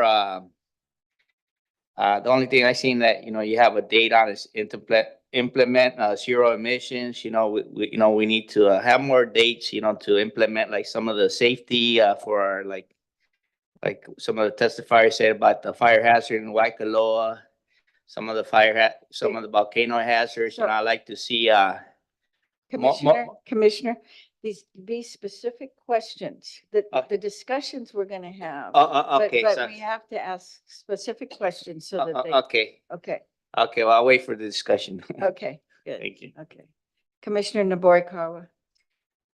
Yes, so my question is specific to the Waikoloa, the request for an additional road. Is that request to be in a document more appropriate for the South Kahala CDP or for the general plan? Who would like to answer that? Director Kern, please. I'll jump in. So I think the answer would ultimately be yes. I think the South Kohala CDP could be amended to specify that roadway section as a top priority within the transportation section of the general plan. We're certainly not opposed to calling that out as additional priority. And I also encourage the individuals to lobby to have that be put on the CIP budget now as that budget's being done. So I think the county sees that as a clear need, and I think it could go in both places. Thank you. So just to expound a little bit further on that, so this is something that their county council, the CDP, that these are the ways that, and the homeowner associations and the Waikoloa, maybe Dean, is it called the who is Waikoloa Village? Community Group, association. Community associations. Yeah, so I mean, so within the current transportation network, there's a few different potential routes within the Waikoloa area. Over the last couple of years, there has been a route that's generally perfected that has turned into the temporary emergency access route that is currently able to be used right now. That road alignment has had a fair amount of studies done on it by a private developer. So I think that's already there. It's not a matter of where the road needs to go. It's not a matter of intersection connectivity anymore. It's a matter of funding. It's as simple as, which is not also complex as the county or the state, whoever needs to fund and build the road. It's clear on the need, it's clear on the priority, and it's clear where it needs to go. What's not clear is who's going to build it yet and where the money is going to come from. As administration, we've been working diligently to try to cooperate and find collaboration to get the road built. We have the temporary road put into place. But the next phases, there's a little bit of uncertainty on that. I hope that helps. So the question, is there a place in the general plan that this is called upon to be put So in? in a different section of the plan, there's we have our general plan roadways and transportation network that shows county roads as well as state potential alignments. That's not covered today because it's not part of the biocultural or the climate change Right. section of it. That Okay. will be coming up. Yes. So when that section comes up, that would be another place to look at it. And what you'll see within the road network right now is a handful of different potential routes. And what's been done is it's been perfected from the highway up to Paniolo on what route makes sense to do, as well as agreement from the state on where to enter the highway. Okay. So there's a lot of work that has been done there. It's just getting it across the finish line on the large scale funding. Okay. Is this also true for like the Ali'i corridor for the Kona side that? That's in the general plan map. Similar concept is that there was an alignment looked at. We know what the challenges are on the ground. Right. We have a lot of cultural sites. Correct. And Right. so how to work through those would be another level. And that's getting down into more. So I think we can call out for priorities within the general plan and show the roadways. And then we need to drill down into the CIP budget, which is the capital improvement budget. And it's already called out in the CDPs. So it's like we've talked about this a lot over the last few years. Even when we have projects come in, we know where the roads need to go. Yeah. We need to fund them and we need to build them. Yeah. Okay, thank you. Do we have another question? Commissioner Kanuha. Yeah, my question is, objective 7 and policy 7.16. For that, where is our funding coming from to create these electrical vehicle outlets that are going to be in county parks? Because such is the case, funding usually comes through us as taxpayers or subsidized out through, I don't know if it's HECO, as was presented today. You know, HECO is our only source of electricity. I would say besides the renewable sector that's in there.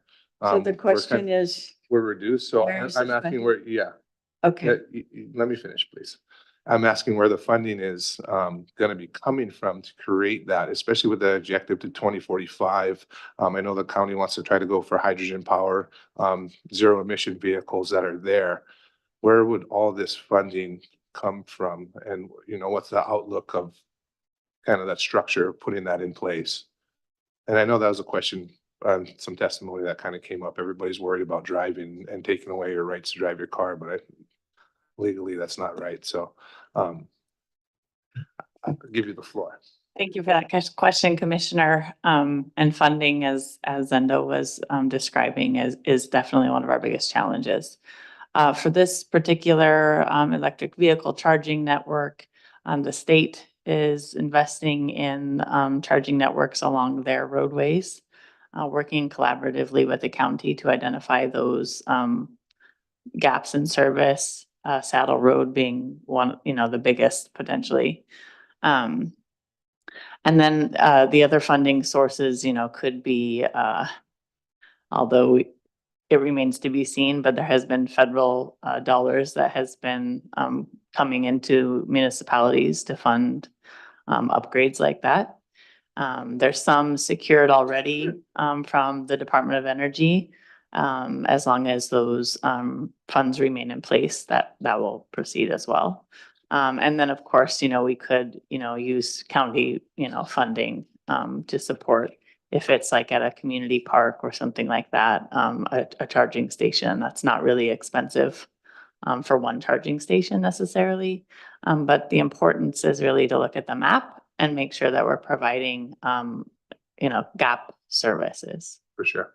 All right, thank you for answering that. I know that was a huge concern from a lot of our testimony that comes up is what's going on, where are we moving, how are we moving forward, and more or less holistically in a big picture, trying to get things going. And green emissions and zero emissions is always great for this community. I know that's been implemented by the state. It's just the follow through, such as we talked about with the roads, trying to find the funding to implement. Chair, put it may I into a plan. interject? I'm just concerned that we're having discussion during questioning. Yeah, I coming back to the question. Thank you. Vice Chair Paishandor. Aloha, thank you again for all of the information and the continued work. As some specific questions, so there were in the testimonies, there are a lot of references that perhaps we need to increase language around fire mitigation, wildfire management. My question is, did the Hawaii Wildfire Management Organization or any akin affiliate organization with expertise review the current draft? Thank you. I'll jump into that. That's going to be coming in an additional section of the general plan. And yeah, we did outreach to Firewise. She, forget her name, but it's an organization that's across the state. She actually lives in that area. And we did look at and discuss mitigation measures. As you will continue to see over the next few months, it's quite challenging just on how you incorporate those. And as a follow-up, Director, the Firewise organization or person, they reviewed just the sections within the general plan, or the general plan in its totality? I can't answer that, whether they reviewed the entirety of the plan. I believe it was probably sent over to them. April was handling, and for you on that one, Bethany, as well, because I remember we got into it, we talked about the mitigation, want to make sure the Firewise group really reviewed it and we got their feedback on it. Yeah, I know that we have had, consultations with, it is Hawaii Wildfire Organization. Elizabeth Pickett is that one director. And I think the interesting thing about this, if I may, is, the general plan and not being super specific around code language that might be included. And so if you look at the mitigation efforts, it talks about creating Firewise communities, making sure during land use reviews that we understand wildfire as a threat. But then it comes down to the zoning and the subdivision codes about really the nuts on the bolts and how specific that gets. Thank you. That's helpful. Picking up on Commissioner Kanuha's question, I want to add to his question. So in looking at this section of the general plan, do we have a projected cost of what is the estimated cost for implementing, maybe the scenario is all of it gets passed, with the policies and objectives and actions within this section. Do we have a total estimated cost? And then the second question related is how's this gonna get funded? Are you referring to the biocultural stewardship or the Yes. climate change? Both, actually. Okay. Both of them. I know the climate change information a little bit more, so if I can articulate on that. I think in general, again, just speaking to what Director Kern was sharing, is that funding, continues to be something that we need to address. Most of the work that's gone into this is about alignment and making sure that when decisions are made regarding funding, this plan is what's driving those decisions. So it's not a matter of if we invest in things, it's about how we invest in things and making sure that whatever the general plan is that's adopted, our decision making body is using that to make those investments. So to the climate change chapter and some of the information that's in there, we have done an analysis of our climate action plan to come up with some of those figures. And again, I would point to a lot of these are changes in process, changes about how we do things rather than significant investments. That's going to come in your infrastructure sections as you guys get to those and review those. But climate change, sustainability, resilience, it's about living within our means. It's not necessarily about requiring these huge investments. It's about making sure that we're conserving our energy use. We can use those cost savings then to do reinvestment towards those efforts. It's about conserving our water supply. It really is more about, again, living within our means rather than requiring, multi-billion-dollar investments. However, as we're doing investments in infrastructure, that's the opportunity to make sure that those investments are going to be resilient, so that if we're working on a Lee Drive and we're challenged with sea level rise in that area, we want to make sure that that investment is going to be there for the long term and is engineered appropriately. So there might be some associated costs with that, but it's for the long term longevity of that project. Thank you. So I can't give you a specific number, but I think that gives you an essence of what we're working with. Thank you. I can appreciate the setting, that this is a framework to set policy direction and then to inform how our county makes decisions and takes actions. So a follow-up question to that would be how do we, and this is actually applying to the entire general plan, how are we going to measure success or progress over time?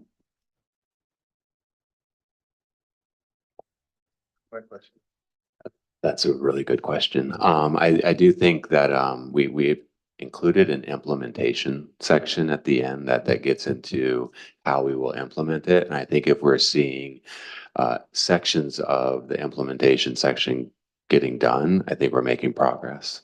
Oftentimes we see plans that get created and then they don't get actually done. So we wanted to focus in on that implementation. So I think if we start focusing on those areas and we start seeing key infrastructure investments in certain areas, and that drives down, or those drive into functional plans and key infrastructure investments, I think that will be one measure of success. I think if we start hearing the children of Hawaii saying, hey, I got the opportunity to live on my island or come back home, I think that's a big measure of success. I think if we start seeing more housing get built that's actually attainable for folks, for local residents, I think that'll be another measure of success. I think if we see a couple, maybe one, maybe two roads get built, I would like to see many more, but even that I think would be another measure of success.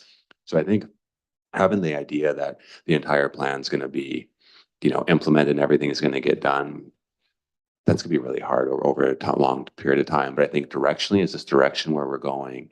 And if we even get 10% of it done on those core areas I just explained, I think that would be a huge metric of success. And that's just my personal How about the opinion. related sections that we're talking about? Thank you. Thank you, Vice Chair. I'm sitting here with planning staff and we're looking at the draft too. And I just wanted to point to page 224 of the draft is where we have the collaborative biocultural stewardship indicators. And so that is, how we're measuring and monitoring progress of this plan. And so you'll see some examples about increase in native habitat coverage and so on and so forth. So each chapter of the plan has these indicators within the section about, how well we're doing. Thank you. I did not catch that. Appreciate that. Sorry, just one more question, then I'll yield back the time. Have all departments, county departments, all relevant county departments, have they been given an opportunity to provide feedback and input to both sections?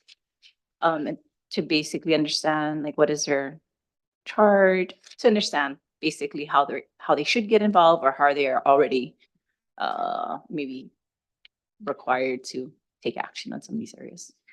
Yeah, I'll jump on that one. We've had meetings with the various departments, their staff, their department heads, at least one, if not multiple meetings, as well as meetings of the collective of the group of the administration, talking about the general plan, the policies, and the process. So yes, they were very much engaged. We felt that was really a big important part, right? Because you can say something, but without having them buy in on it, it's harder to actually get those actions done. So that was part of the strategy that was being implemented even before this administration took place, was getting that collaboration with the departments. And then specifically over the last 3 years, we have had multiple meetings with them and actually went through the sections that were relevant to them and tried to work through things that were most agreeable. Awesome. Sorry, one more question. What fell away? So I'm interested to know, is there any, I mean, there's already many actions and many objectives already stated. Did any, in your conversations, in your analysis and putting the most current draft forward, did anything fall away from the current draft that you would advocate that it be placed back on? I can't think of anything specifically, but I can say that, through, I guess, those conversations and consultations, we work with departments to understand what's feasible and what's within their mission. But sometimes we can't quite get as far as we would like to go because there's other priorities and things that are in their way. So I would say that may be an area, but I can't give you a specific example. I think what's been really an interesting process, because I was part of this initially in 2015 through last year. And so being out in community and folks understanding what this plan is and what it can do, there's a lot of opportunity for continued education around that. And because it's a general plan, because it's supposed to give guiding principles and direction, I feel like there's plenty of room in there for more specific work as we get down into the codes that are being addressed, the budgets that are being addressed. That's really where the specificity comes in. So some of that might have fallen away. I think there's still opportunity within those follow-up actions to make sure that those details get included. Mahalo.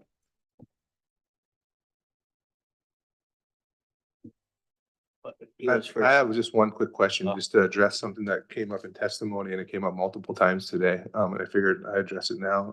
Agenda 2021 terminology being used in our general plan, just to answer that question that was thrown out from all our testimony. Would you mind just shedding some light on that? There is no agenda 21. If you go do a word search throughout the plan, this is really talking about, again, sort of our relationship with our place and understanding our need to reduce importation, making sure that we're more sustainable on island. And it is consistent with things that are occurring across the state as well, and other counties that are working towards these same efforts, and the state plan as well. And I think too, just to focus on what we can do as a county, as an island. Yes, there are global influences, but this plan is really to address what we do as a county and as an island. And so it's not about, a UN declaration or, some other world effort. It's really about what we do and what we have control over. Thank you for answering that. I know when community comes up for testimony and that's a concern, it's nice to have it on the record. So thank you. Commissioner O. I have a question about aquifers. One of the testifiers, one of our prior councilwomen, Brenda Ford, brings up a good point about there's a lot of things on the surface. And I know it's a pun because it's just, surface water and all that, but our aquifers are very important. And, I understand this is just a roadmap and a guide. And as it trickles down to the planning departments and all the permits and the building and construction, but can you just tell me how the general plan really addresses the aquifers? Because I'm just trying to highlight everything that I hear about water, and I see a lot of watersheds, I see a lot of wetlands, but I don't see the word aquifer very much. So if you could just address that. Thank you, Commissioner Au, for that opportunity. I think one tool that I would recommend you folks, I think you have the digital copy, is doing some word searches because you're going to find things maybe in places that you weren't expecting. And so when we think about our groundwater and our drinking water, that's going to be in the infrastructure chapter as you guys begin to review it, and the need to protect those drinking water resources. This biocultural stewardship obviously is consistent with that because we want to manage our watersheds. We want to increase our native habitat so that we collect more rainwater into our groundwater systems. But that aquifer and protection of the aquifer is really going to be discussed in that infrastructure chapter. But if you type in aquifer into the plan, there's 17 different results that you'll get. So you can sort of review those and make recommendation. Commissioner Rodriguez? Yes, there was a concern from some of the Hilo residents that their, voice they weren't given a chance to, hear their voice. Is there going to be, could you tell them if there's going to be more opportunities for them to be heard in the near future? Director Kern? Yeah, so thank you for the question. We've had multiple and many meetings over the years, and they were in all different locations of the island. So we're definitely making it every opportunity we can to hear the voices from all parts of the island, all sides of the island. The conversation coming up around the Hilo CDP, we talked about that yesterday, so I don't need to get back into that. I think that's the biggest challenge, but technically speaking, if we really want to go technical, there is a CDP for Hilo. It's just old. And so we've made a concerted effort to make sure that we're looking at the Hilo area, the South Hilo area, the same way that we would look at any other area that has a CDP, and make sure that those same elements or those same attention is given to Hilo, knowing that the CDP isn't as current as the other areas. So by no means was it ever forgotten or, oh, Hilo doesn't have a current CDP, we don't need to address it. It was more like we're aware that it doesn't have that current CDP. It's a little bit different framework, and we need to make sure that we are honoring that and those policies and objectives are consistent across the board. Okay, thank you.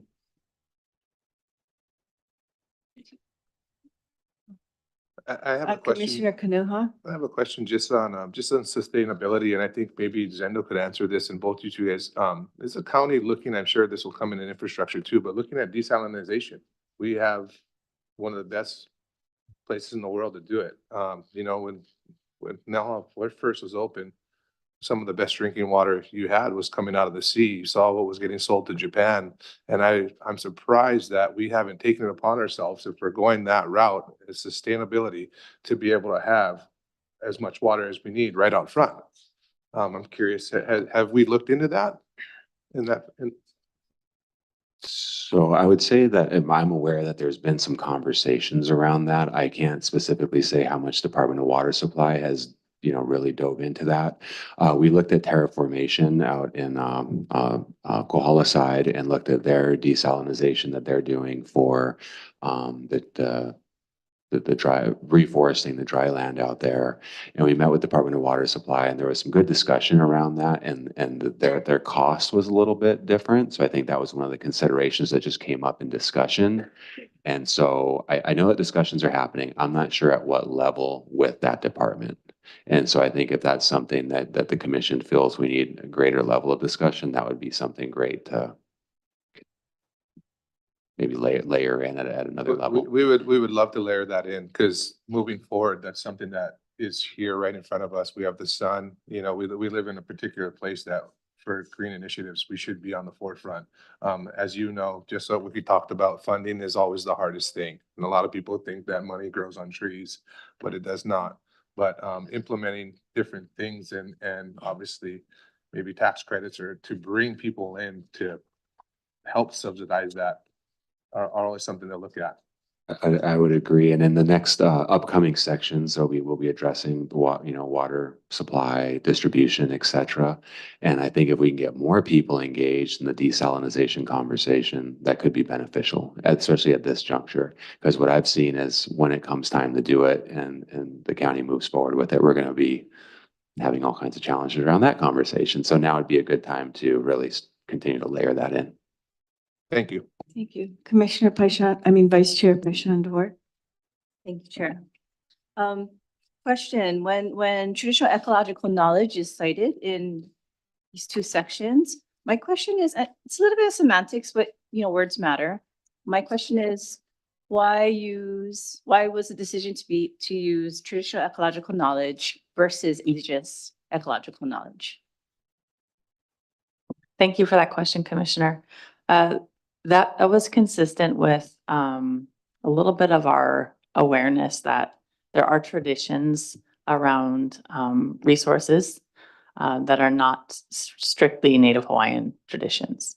And so we want to be careful that we're listening to some of those traditions and taking that into account as to how we steward the land and the resources within that. So that's the sort of reasoning there. But again, open to whatever suggestions you guys have on that. Thank you. And since we're still in the questions portion of this conversation, I'll frame it in a question.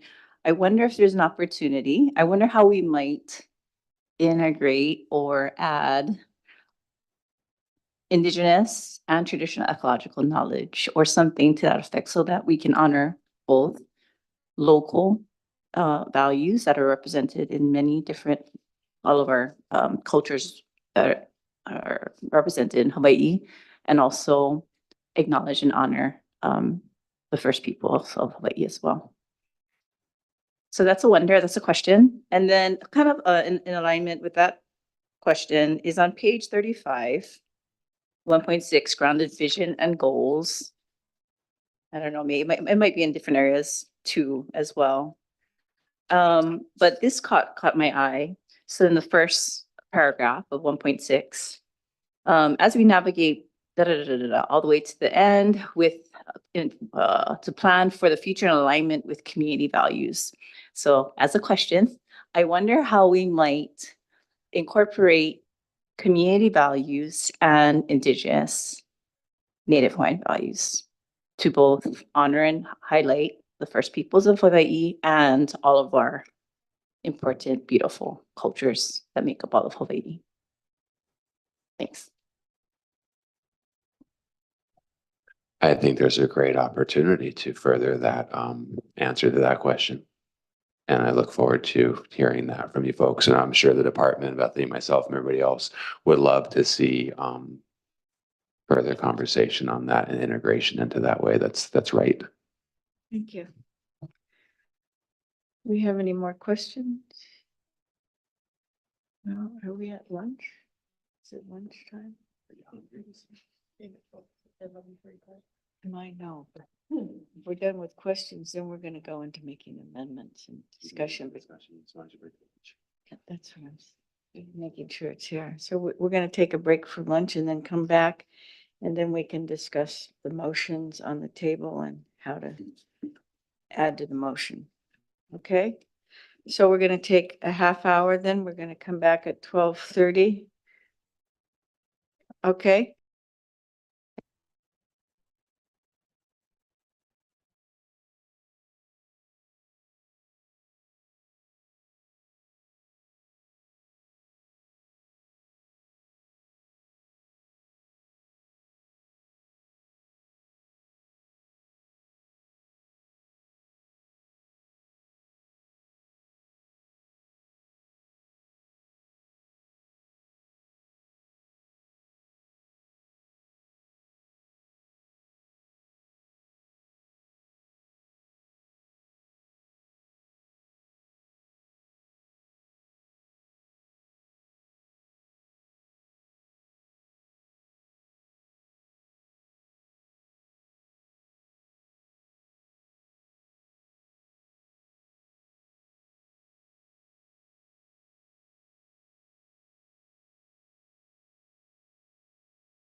Going to try to start as soon as we can because Armando has to leave.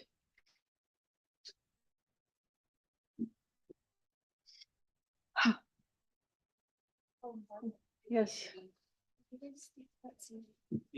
What? CJ's gone. Yeah, CJ had to go. Was it noted? Well, I just found out as we were leaving the thing that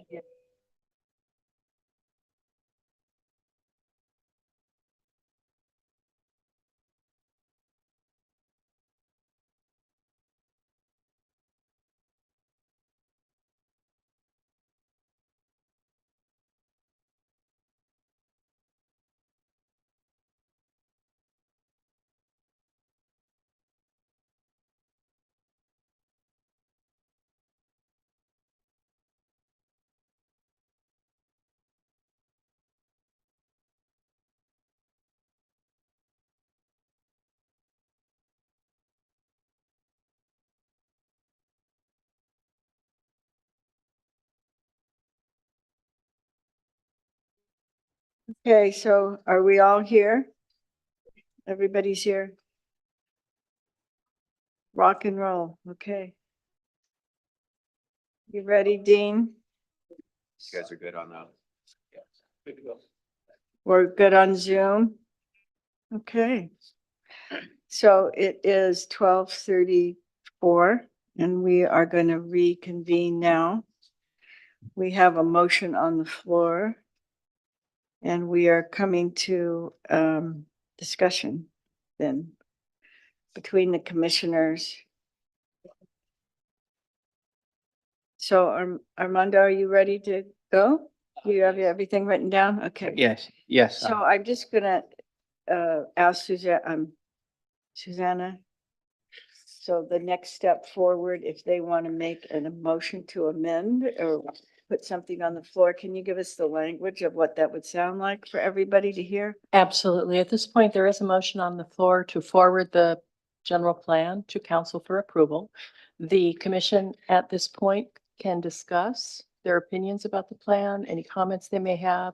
There's an opportunity right now for discussion. Should anyone wish to amend the main motion and make recommendations, that language has been provided for you in a confidential memo. So you do have a confidential memo with sample language, but this is an opportunity to both discuss the general plan and what's been presented, and then to make amendments to the main motion. Thank you. So we're going to start with Commissioner Rodriguez, please. Yes, thank you. My concern, with the plan is that, the word climate change and a lot of people don't agree with climate change. So, we want to get everybody on board and, work towards the same goal. And, if we could find another word to replace climate change. And another concern I have is, So is that something you want to discuss with all of us? This idea of trying to find a name? yes. Okay, so I know they replaced the word global warming with climate change for probably the very same reason, And so this is probably, and this is my opinion, is always going to be a debate because of climate change just means that the climate changes. That's all that means, is that the climate changes.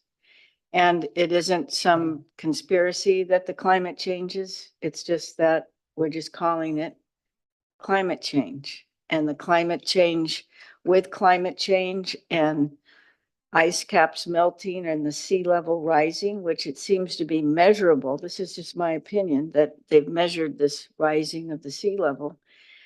And that's what they're trying to address. What's going to happen in the next years to come for our county being surrounded by water and sea level rising? And so the word climate change, did you come up, Commissioner Al? Madam Chair? Yes. Moving forward, what I would recommend, and I hope this commission can decide to do that. I understand we're gonna be discussing certain sections, right? Like we discussed 2 chapters today, climate change, chapter 2, chapter 3 regarding climate change. Excuse me, chapter 3 regarding climate change and chapter 2 regarding, um, collaborative bioculture stewardship. What I would recommend is that we maybe just take those sections, and then if we want to address certain things in that issue, rather than just, like climate change, for example, if you put the word search climate change, it's addressed 141 times. So if you change the word climate change throughout the entire document, maybe climate change would be better to say than global warming or something else. So just for us to understand a little bit better, why don't we just stick to the first 2 chapters? Right. And then moving forward, what we can do is we can always make motions for the previous chapters, just so we can all keep our minds there, because I have things and we all have things that we want to address. Right. Like me, for example, Waikoloa. So I want to do something, but that's later on Yeah. in chapter 4, chapter But- 5. Okay. So that's what I recommend if we're okay with that, because Commissioner Rodriguez, if you word search climate change, it's 141 times. And if we need to make a motion and put in specific language. And what I also would recommend is that, we maybe write it down for yourself first. Yeah. Rather than us just talking, because we're all just going to talk about nothing really if we keep moving forward this way. I just want to respond to that. So I think Commissioner Rodriguez understands that. He is concerned about this word and he wants to have a discussion with us about this word. And since it's mentioned 141 times throughout the whole thing, he could say it at any time. And the preface to all of this is that anybody can bring up any chapter of anything that they want. For us, we are going to try to focus, but this is really the first time. Sometimes what happens is, we've all read all of this, but we might have something really pressing that we really feel like we need to bring forward. And this is what I hear from Commissioner Rodriguez, that he wants to bring this word forward and see if there's another word that anybody can come up with. So you can ask us, Commissioner Rodriguez, to think about this. Yes. That if that's what you're asking us to do, for all of us to think about. Yes, because there's there seems to be a lot of controversy. A lot of people, personally, I believe in climate change, but a lot of people don't. So I think it's just we want to be inclusive and kind of get this community all together. And if it means changing a word, I'm for it. Okay, thank you. And Thank you. before we go any further, though, I just have to announce that CJ Kanuha had to leave, so he's not present anymore at here. Thank you. Okay. Thank you. Did you have another comment that you wanted to make?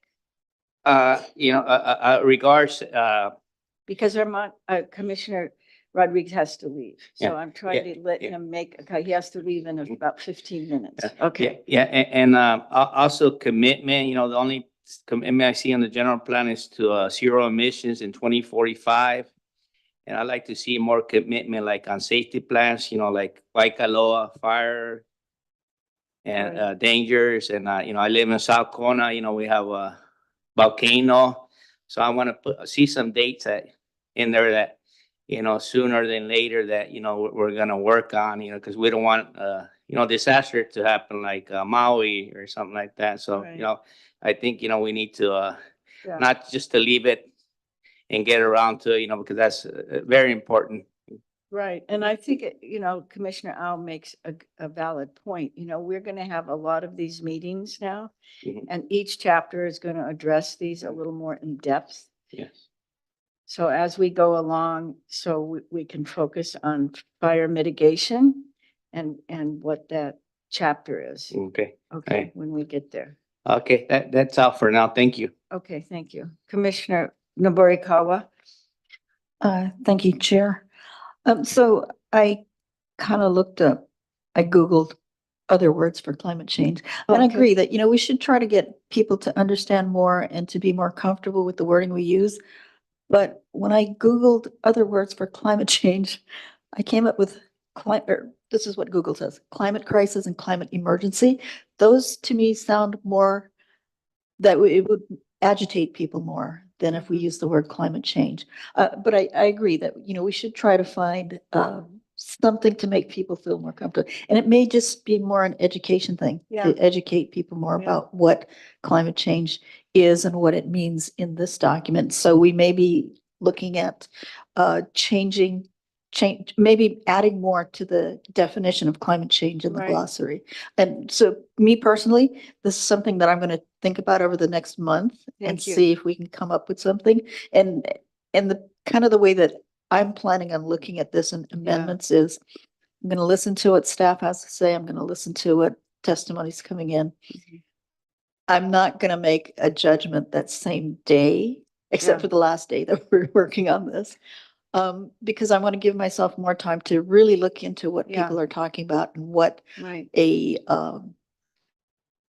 crafting the language for the amendment so it's clear what Yeah.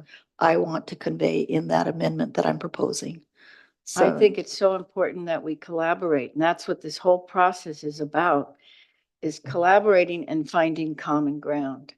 That's what that's what I see the staff has been trying to do all along, is to find common ground, common language. And certainly we've all seen that in the process when you put even a bill out or an ordinance out, it isn't the way it's going to end up.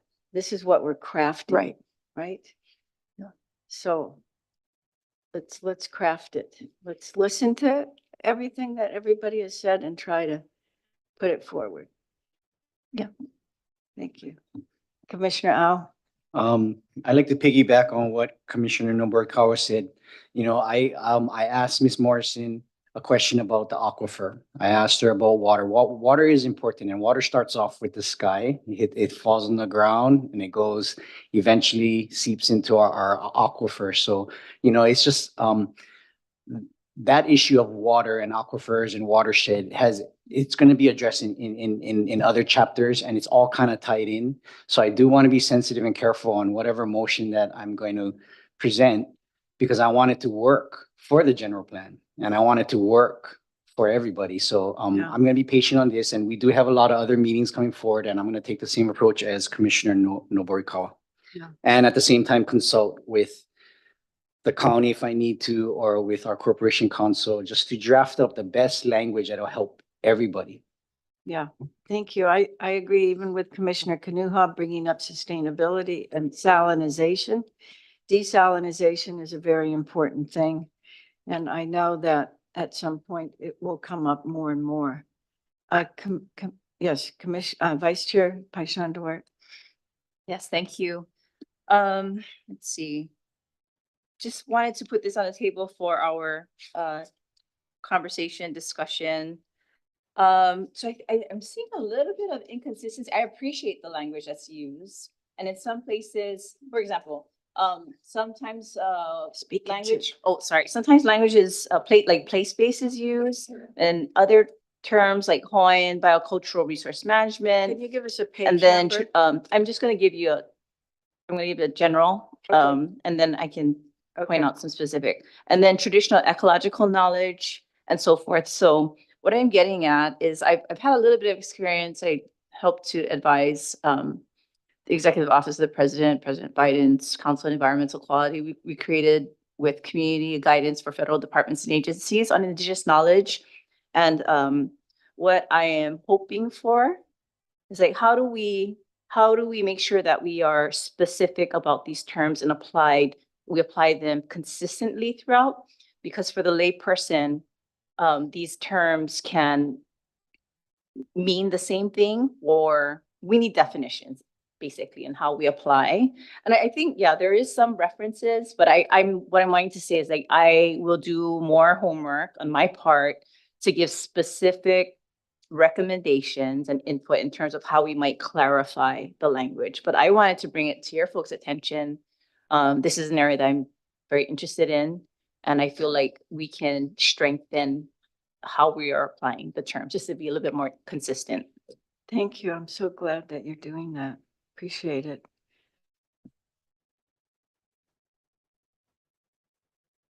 Do we have any more discussion that we want to? I know one of the things that I'm interested to even understand how it is going to get funding. Funding is a huge thing for anything to be implemented. That is happening here is our wastewater systems. And I'm going to look forward to working on crafting something that will really focus on that. But I think, did we have funding now for the wastewater system in Hilo? Did that get funded to get fixed? To my knowledge, they have funded portions of it on the rebuilding of the treatment facility. I'm not 100% sure if it's 100% funded, but significant funding has gone into it right now. So it's beyond a planning stage. It's in That's correct. engineering. Well, no, they're actually doing construction and doing work down there. Okay, well, that's good to know. Thank you. Yes, Vice Chair. Thank you. Dyson-Dorn. I also have another point of discussion.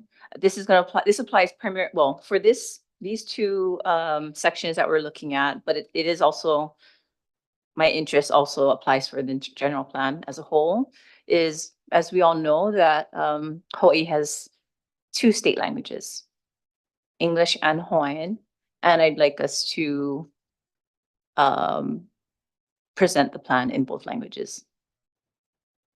So I'm wondering, how does that land for you folks as commissioners? There's other departments that at the state that present their plans and even their their memos in between interdepartmental memorandums in both languages.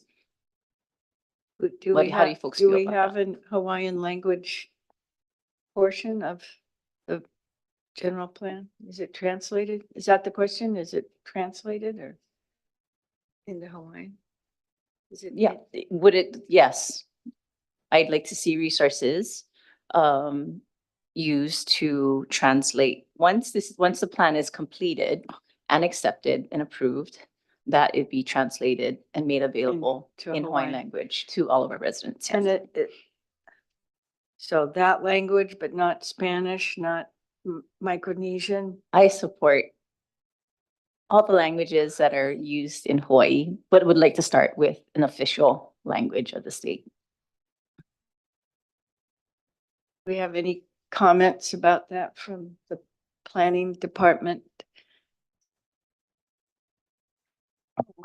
I'm certainly not opposed to that. I think it'd be finding the resources. It's not something that we've currently done yet within the planning department, but if there's a will and there's a way to do it, for sure. The presenting of it, I think, would be a little more challenging because we need somebody that can speak Olelo Hawaii well. And for myself, I cannot. So I'd have a problem presenting it both ways. But having it certainly put into a written format that was Olelo Hawaii would be great. Thank you. May I comment, Chair? Yes. So thank goodness we have a tremendous resource here on our own island. University of Hawaii Hilo is a renowned academic institution that has the resources and the capacity. I think we just need to find the resources for experts from the university to support this if this is approved. Great, thank you. Commissioner Rodriguez. Oh, she was first. Oh, Commissioner Naborikawa. So I support Commissioner Paishan suggestion that once this plan is fully adopted, that it be put out in Olelo Hawaii because it is the official second language of the state. So we should make it more available. And there are a lot of places, not a lot. There are places that I've been to where they have English and Hawaiian. And I feel that, because it is our official language as well, that we should be doing that. So. Thank you. Commissioner Rodriguez. Thank you. Yeah, another point is architecture, here, especially on the public buildings, we don't represent Hawaii. I think, we usually hire outside architects from the mainland to design the buildings here. I think, Hawaii should be represented more in the architecture. We don't represent the culture and the beauty of Hawaii. Because if I'm in Arizona, I know that I'm in Arizona. If I'm in a building in New Mexico, I know that I'm in New Mexico. And I think we just need to promote some of the Hawaii architecture and some of the culture, you know, because this is, we depend on tourism and, you know, I think we should be, working on that. Thank you.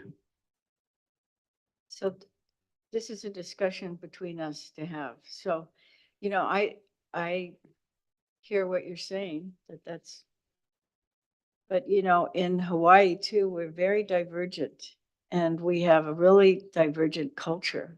This is what I see. And I see we have a lot of really good Hawaiian architects that do design here and they have businesses here. Designing could mean a lot of things, you know, so you could be a Hawaiian and design modern art. You could be a Hawaiian and design tapa cloth. You know, I don't think you can pigeonhole Hawaiian design into something like that. And maybe that's just my opinion. I think it's a big subject. Yes, Commissioner. Thank you, Madam Chair. So I just wanted to respond to Commissioner Vice Chair Paishan's topic of putting it in the Hawaiian language. I support that. I think you know, Hawaii is set apart in a lot of different places in the world, and you know, we're very unique. And you know, I like that about Hawaii, and it's pretty cool to have that. And I would definitely support that.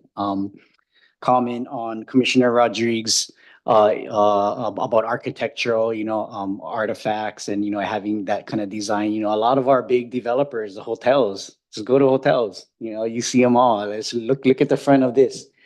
You know, it's all koa. I think it's all koa. I don't know if it's called koa, and it's all nice design. So, you know, it's always implemented, and a lot of the architects always keep that in mind. So, I think it's already done. I don't think it's appropriate to put it in the general plan.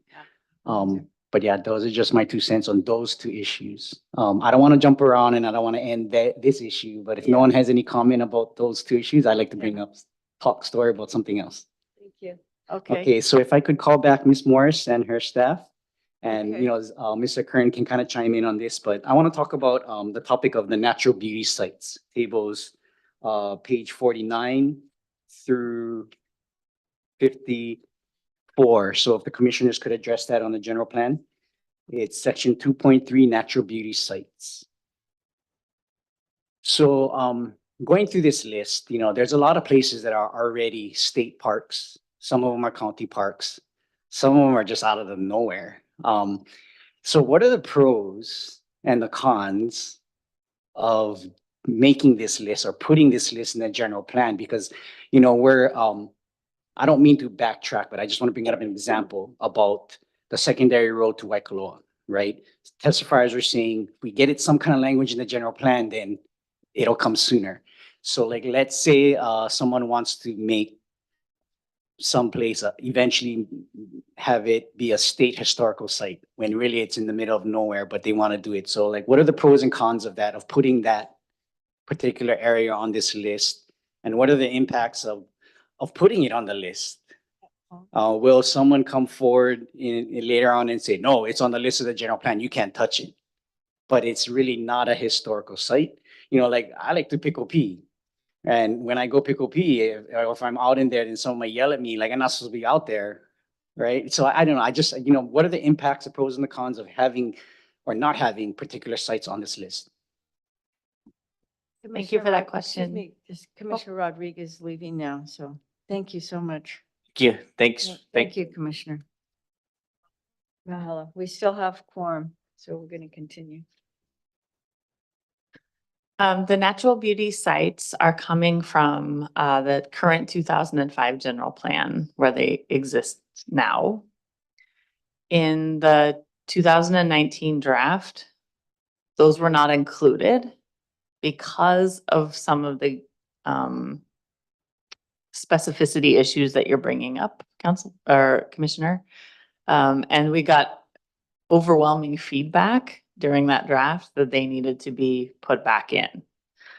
So we made the effort, we heard community comments to put them back into the draft. And then we did have in 2016, there was a scenic resources study that was done that actually mapped these sites using an ArcGIS mapping program. so that they're a little bit less ambiguous than some of the language from the current 2005 plan. All that being said, there's no regulation regarding these sites, but rather that they be considered during land use decisions. And so if you're making a land use decision near one of these sites, obviously you want to take into account any potential impacts on view shed and those kind of things. So it's meant to be as a guide of saying, hey, these are important sites for their natural beauty, and please consider them in any of your decision making in that near area. Does that help, Commissioner? Yeah, that's what I assumed the answer would be. But I guess more, I know I'm asking a question that's hypothetical because we don't know it hasn't come up yet. But let's say there's a bill that's being passed and, a councilman or a state person references and says, well, it's in the general plan, so it cannot be. I'm just thinking kind of like how it'll affect that piece of property and if it can. And I'm assuming it cannot because it's just a list and it's like you said, it's just a guide. Yeah, and I think that there's specific language in the plan that talks about that. And then also just noting the TMKs of these, again, were from the scenic resources study to actually, find a place on the map where we could say, hey, this is where that particular cinder cone is or where that particular feature is. That's not to say then that the entire tax map key parcel is a scenic natural beauty site. It was more so like, how do we actually describe these places to where people can understand where they are and use that in their decision-making process? And if I could add, so those sites are currently in the existing 2005 general plan. So we've had about 20 years of testing it. And to my knowledge, there hasn't been something detrimental that's come up with about having those in there. It's more so taken into consideration, as Bethany was saying, when a rezoning project might be coming in. Is it going to affect the view plane? Is it going to potentially affect that area? So I think that I don't see a lot of cons in it right now. You're kind of looking for the pros and cons on it. I think if it's taken out, it'll have a lot of, pushback as a sense of not caring. But I think for 20 years, my knowledge is we haven't seen anything really negative come out of it. Just my observation. Just a follow-up question to that to Ms. Morrison. So if has any land or TMKs been added through this whole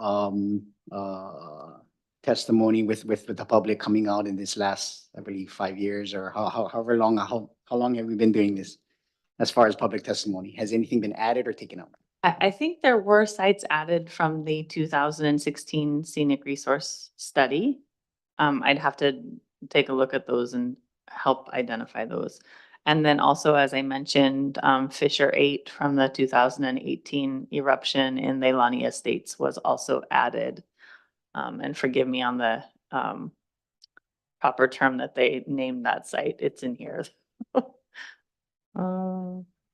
While you're looking at that, I can give another example too. So sometimes we get a cell tower application that will come in, right, to put up a tower. And if it's within an area of a natural beauty site, we make sure that they're doing a view plane analysis, that it's positioned in an area that it can't really be seen, that it's camouflaged. So you're not taking this beautiful scenic corridor and there's a nice tower right there. Thank you, Mr. Kern, for that. That's exactly the answer I wanted to hear because, that does put a negative impact on the developer because they got to spend more money. It's actually a bonus for the community that lives around that area that a study has to be done. So that's the kind of answers that I would like moving forward through this process. I'm going to look more at like cost. Like we all look at costs, right? You guys or government says that it costs you guys money, but it's all of us. We all pay taxpayers' dollars. So I just want to, I don't want to nickel and dime everything, but I want to make sure that we're doing the right thing. So thank you very much for that answer, Mr. Kern. Thank you. Yes, Vice Chair. Thank you, Chair. To follow up on Commissioner Al's line of questions, For the same page, 49 natural beauty sites, did the Open Space Commission, did they have a chance to review when it was reinserted back into the general plan? And maybe the Cultural Resources Commission, did they also? We did consult with both of those commissions during this process. I don't know, though, that they reviewed this particular table. Okay, yeah, I think it would probably be, hopefully they did, because it'd probably be useful, right, for them to take a look at that. So that's a good request. Yes. Yes. I can, okay, I'll track that as a request. Thank you. Is it okay if I ask another question? Okay. I forgot to ask earlier, so some of the testifiers had made some comments that there were lands that might be conveyed or transferred over to another entity, whether it be the state or to a private entity. They were pretty general comments in the testimony section. My question is, is this plan calling for the conveyance or transfer of any county lands to state, federal agency, or private developer? I'll jump on that one. So yeah, I was hearing that testimony even yesterday, and I'm a little perplexed on it. I think there's some misunderstanding on it. I think we talk a lot about utilization of potential, like a ag park, for example. Usually those are done on state land. We haven't seen one done in a long time. So there is language in a different section of the plan to encourage that type of utilization of utilizing land for ag, but not transferring it into different entities or trying to do a sale or repositioning or a swap or anything. There's a lot of conversation about collaboration between the state, the county, stakeholders, the whole broad range. And I think some of that maybe is being misconstrued as a transfer or a swap. If there is something specific, well, it'll certainly come up in the next sections of the plan. I'm not thinking of anything directly specific. Bethany, you might remember something more. Yeah, I think it's consistent sort of with our PONC process, where we prioritize communities to recommend acquisition based on their resources of that property, and if there's a willing landowner. So there are a couple of places that talks about prioritizing park acquisition for places that have, significant, but that would all go through that same vetting process of having a willing landowner and management in place for that. Thank you. As a follow-up question, for sections 2 and 3, have any of the armed forces here on island been consulted, and the shared responsibility towards collaborative biocultural stewardship and addressing climate change for island-wide health?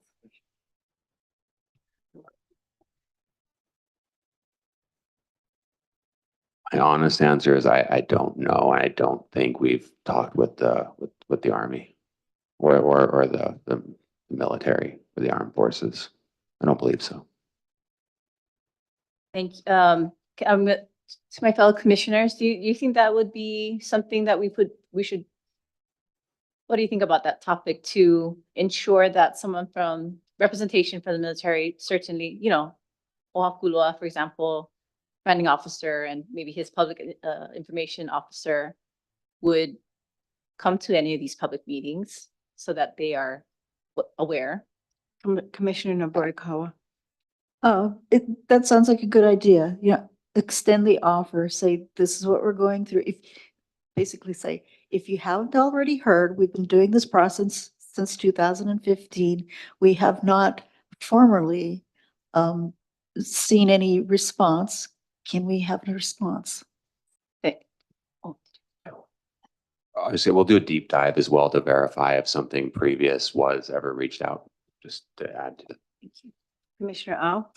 I would proceed with caution on that. And, to get the federal government involved in a county guideline might be a little bit confusing because the county and the state, we follow federal guidelines and we're trumped, but well, I mean, we're superseded by the federal guidelines.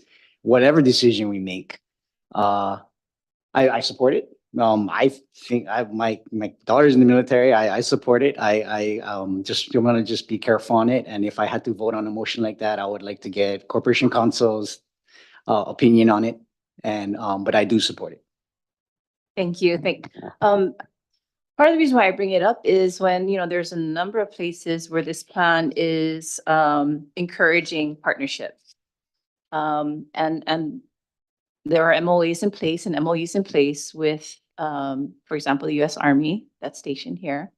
And there is interest. There continues to be interest to support the County of Hawaii around some shared goals like biocultural stewardship. That's part of my interest in having this conversation. It makes me wonder how the county on Oahu deals with it, because they have a lot of partnership with I wonder how they have done that, their general plan, how they reached out. Thanks, Commissioners, fellow Commissioners, for for our discussion. I just wanted to let you know that I will be putting this forward in a future conversation in a crafted recommendation as well. Thank you. Madam Chair, Yes. I'd like to start another Commissioner topic Hill. conversation. So Okay. climate change. Ms. Morrison, so 2015 plan, I'm sure it addressed climate change, right? Because I'm reading this this I thing right here. It says that in our HRS 2020-226-109, oh, my eyes are so bad.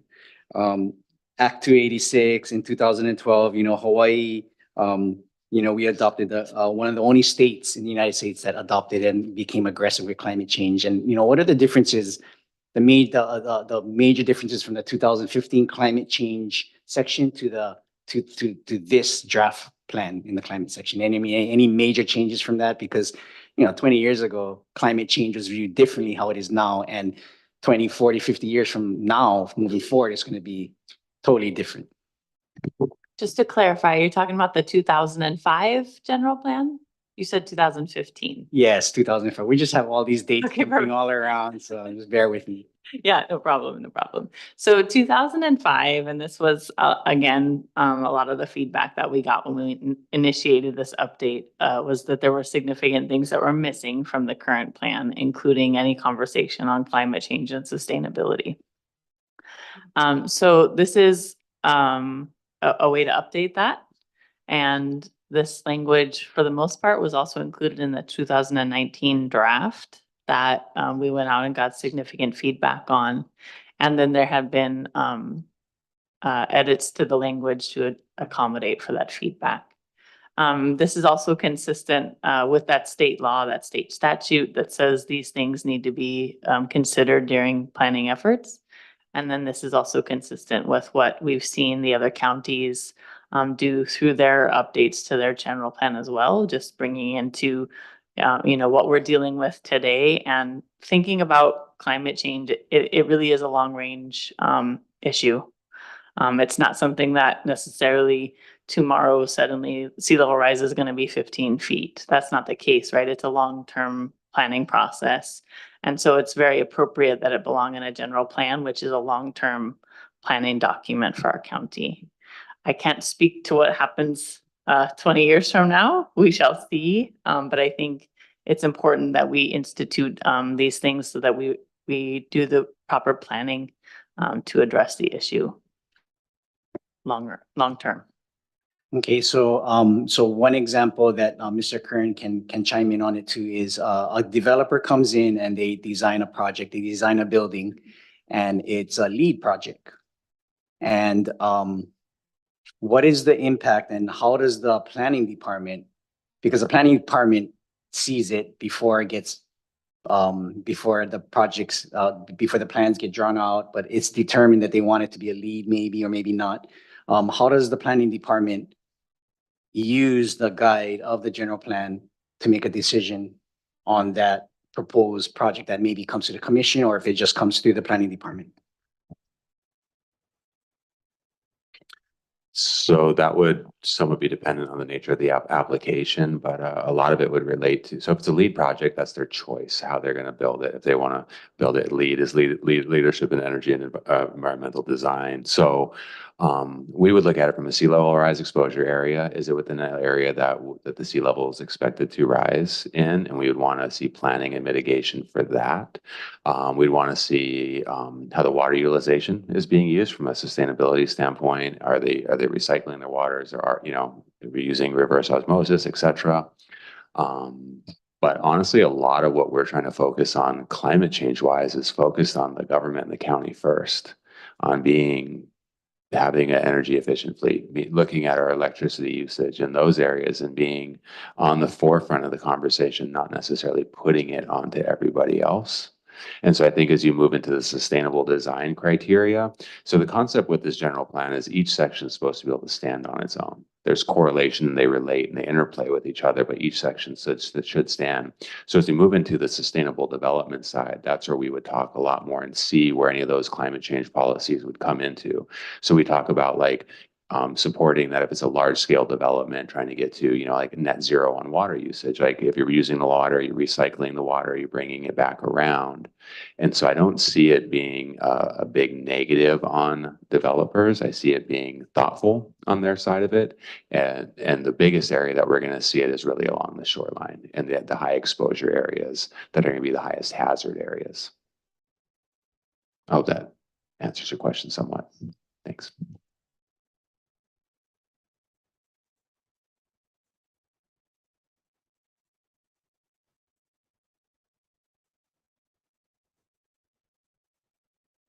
So we can pause for a minute and just reflect and see if anything else is coming up for any of the commissioners.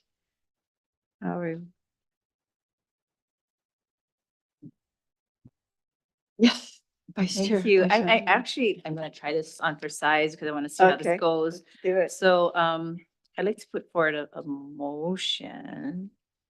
Okay. Looking at page 71. Page 71. Under, on the top, under the section assessments of consequences, 8.5. Let's see. I move to insert the words after land use, climate change adaptation strategy shall be considered in county budgetary land use, comma, water stewardship, comma, fire mitigation and management. Where are you again? 8.7, page 71. Yeah, 8.5. okay. So I'll say again, climate change adaptation, I'm moving to insert the words water stewardship after land use, comma, fire mitigation and management. And then continue with the sentence, comma, and other decision-making processes. The rationale behind that is I just want to make sure that specific department functions are, kind of like embedded into the language. We have land use, you have budgetary, but we know we have a department of water resources. But so I wanted to, that's the rationale behind this proposed motion. Commissioner Au, are you going to second? I would like to second it, but Okay. I would like to ask the maker of the motion to take out the word management. Wildfire, just wildfire mitigation. And the purpose behind that is because when you say management, then it has to be managed. Whereas mitigation, you can just say the particular it's not really managing it, just putting in wildfire mitigation or or addressing it, just consider it. Because again, this is a guideline for the planning department and for the county, just all the other government, the county agencies to see it, and at least they can see that the whatever is being proposed is they have some kind of wildfire mitigation or they're aware of it. Does that make sense? Yes, it does. And I would like to Amend your motion. amend my motion to omit management. So can you restate it for us? Yes. 8.5. Climate change adaptation strategies shall be considered in county budgetary land use, water stewardship, fire mitigation, and other decision-making processes. Yes. Yes, and I will second that. Okay, any discussion, Commissioner Noriborakawa? I support that. Okay. I support it as well. I would like Ms. Morse to chime in. Would that be something that would make sense? It's not really my role to weigh in on that, but I think that your rationale sounds rational.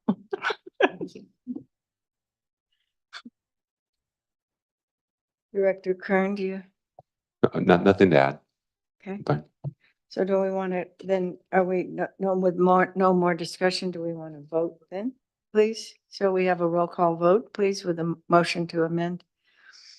Thank you, Chair. So the motion is to amend page 71, policy 8.5 to state climate change adaptation strategies shall be considered in county budgetary, land use, water stewardship, fire mitigation, and other decision-making processes. Vice Chair Paishan, Aye. Commissioner Al, Aye. Commissioner Noborikawa, Aye. and Chair DeFranco. Aye. Okay, the motion carries 4-0. Very good. Did it.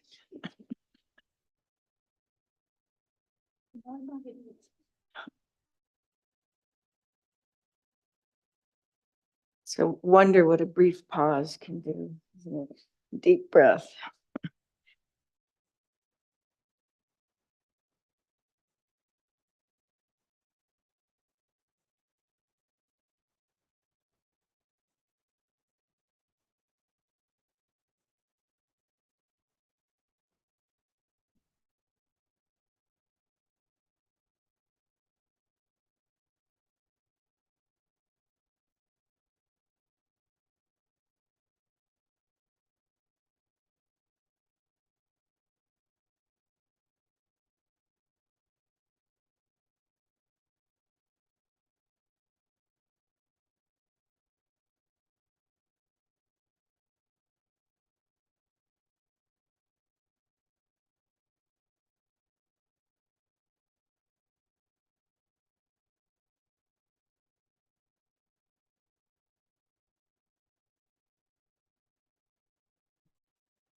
Chair.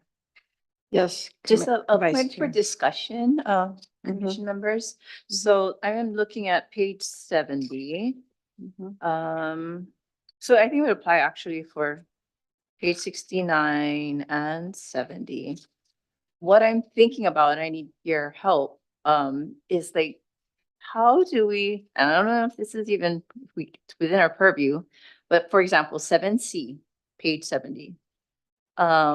Develop a county purchasing policy to prioritize, and what I'm hoping, I want to have this discussion about is prioritize Hawaii Island generated products, developed products. I'm not sure if we can do that, put a emphasis on the purchase of products and goods that are developed here from Hawaii businesses. And where are you putting it again? As an example. As an example. Yeah, in page 70, 7.C. So it's around procurement. Yeah, it's procurement. 7C is about low emissions. Purchasing policy. Page 70 here on. Page 70. Yeah. 7C. Correct. Prioritize products with low emissions over their life cycle. No. I'm reading something.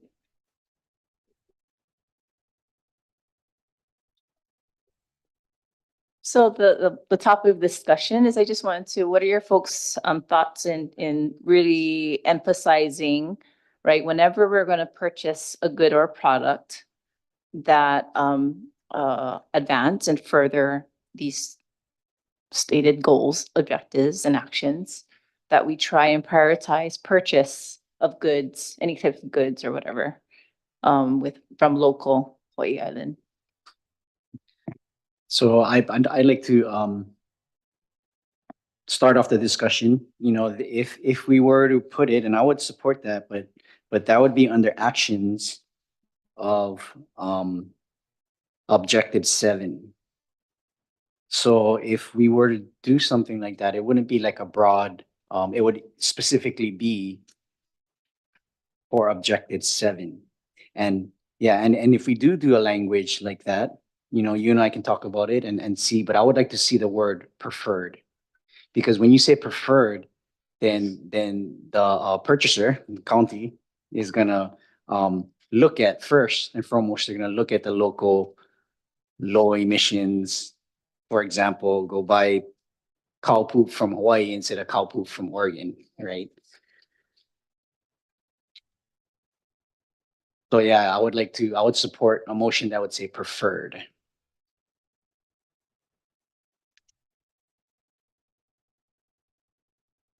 Is there a legal question about procurement?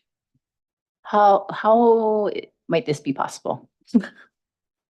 We place preferred provider. If there's a legal question about procurement, we might invite finance to come to the next session and address how that preferential treatment could fit within existing procurement policies. If planning is able to do that.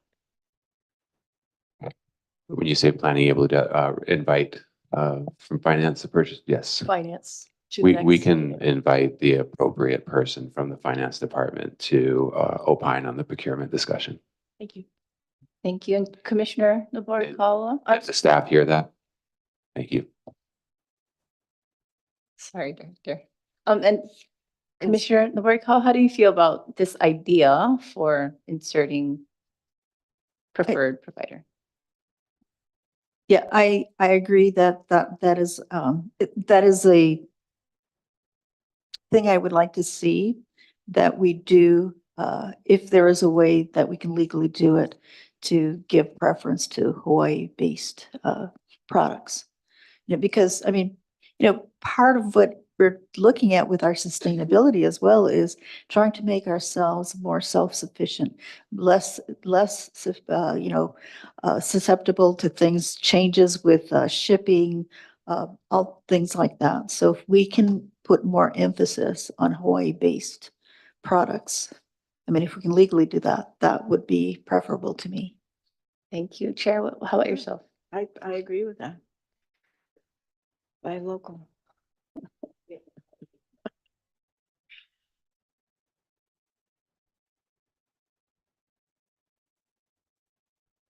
So then we're gonna go ahead and invite somebody to speak it. Okay.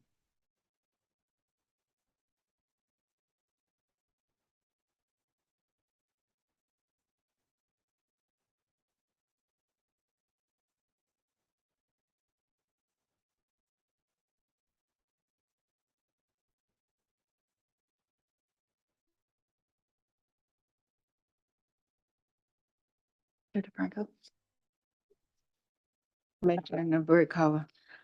So while we're on objective 7, there's something I would like to bring up for discussion, and that is that a number of people, I think this is the part that they're reading, talked about how they don't want the county to force them to do things.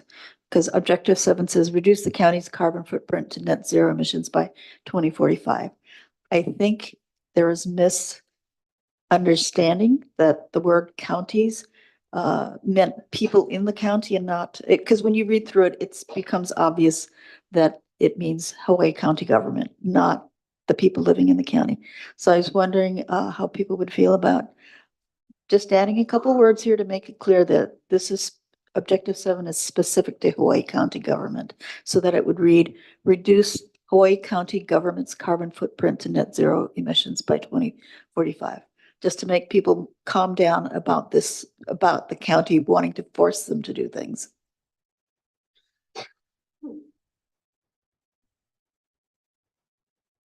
Yeah, can you explain it just a little bit more to me so I can? Okay, so several of the testifiers have said that they don't think it's right that the county is forcing them to have a net zero emissions by 2045. Okay. I think they're reading this front part, reduce the county's carbon footprint as the word county, meaning people living within the county. Whereas this section to me appears to be just applying to Hawaii County government Yeah. itself, not the people, just the Right. government. Yeah. So I'd like to add some wording there to make it read, reduce Hawaii County government's carbon footprint to the net zero emissions by 2045. I think that's a good clarification. I'm just not, I'm not sure if that's exactly the right words that would do it, is it? I support your sentiment. I think that, yeah, it would be helpful to To do clarify. that, to clarify that? Yeah, so do you have comments from staff on that? Whether I'm correct and that is what that section is talking about? Thank you, Commissioner. I think the objective is very clear because if you see the sub bullets, it points to Hawaii County's fleet and different things. But if you read the policies, it really is about supporting and incentivizing others to also reduce emissions. So I don't know that it's all specific to Hawaii County government.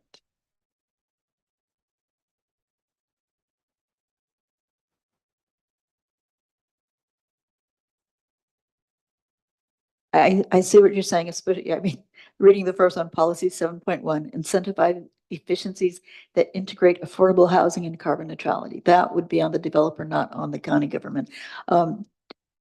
Is there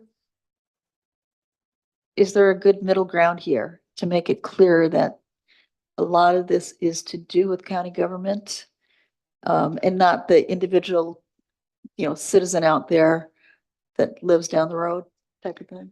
Yeah, I think you guys could look at different language. The objective really is about reducing the footprint. So you could look at if that language needs to be shifted. The policies then go on to speak to incentivizing, supporting, encouraging. There's no requirement for a private individual or landowner to do any action. The only requirements that you'll read through here are on county government. Right. So there is some distinction that's happening in here that maybe we could clarify or organize differently. It's also possible to separate out and make a separate objective specific to county government and then have the other ones fall under a different type of objective, just organizationally wise. That sounds like a good compromise to me, to break them out so that we have a section that very specifically identifies the government. And then, and like you say, that we're using words like incentivize and encourage and those types of things for the general population. Thank you.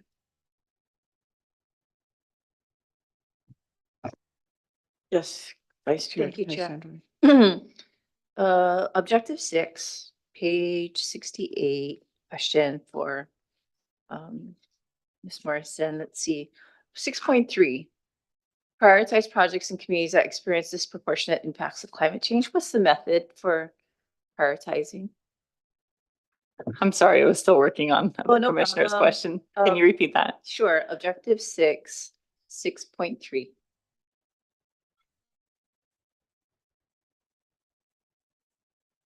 Yeah, so what is the method for to prioritize disproportionate communities that are experiencing disproportionate impacts?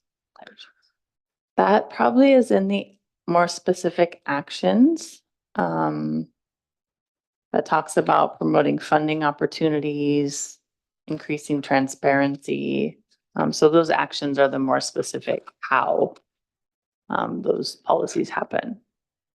I think the priority, if you can go back up, sorry, prioritize projects. That's probably referring to, county projects. There's opportunity there to add in some language. But I think as we look at those communities that are most impacted, a lot of places, Keokaha, for example, we have, low to moderate income households in that area, and making sure that when we're making those investments towards more resilience, that we're looking at those communities and prioritizing those investments. Thank you. So you said it's more clearly defined in the implementation part or in the actions. Oh, I see. Sorry. Okay. The actions. The reason why I'm bringing it up is I can see this as it depends, who is going to continue to show up from our community to provide testimony. But certainly I think that might be a question that'll come up. So what I'm hearing from you is that maybe there's looking at socioeconomic factors, but are there other factors? For example, are you targeting, is disproportionate mean those in tsunami zones, for example? What are the other ways that we're basically categorizing folks as having disproportionate impact?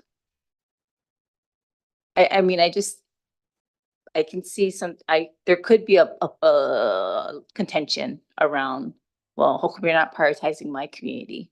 I might not be in a particular socioeconomic demographic, but certainly my, residence is maybe vulnerable to king tides or something. Yeah.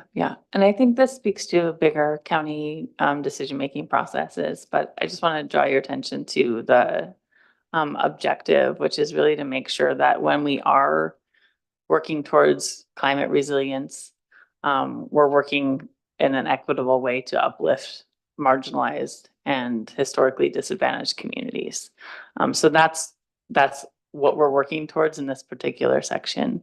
How we prioritize investments across the county on other, issues, I think that's a bigger conversation to be held. But this particular one is about when we're doing our investments towards climate resilience, making sure that we are actually helping our historically marginalized communities in that process. Thanks for unpacking that. I'm in full support of the, behind that. Go ahead. Sorry. Just needed to clarify, Commissioner Nobukawa, did you have specific language that you wanted to forward in a motion for your discussion regarding Objective 7? Not at this time. Thank you. Madam Chair? Yep. I have a motion that I'd like to make. No, it's a different way. We're changing subject. You're going to change the subject? Yes.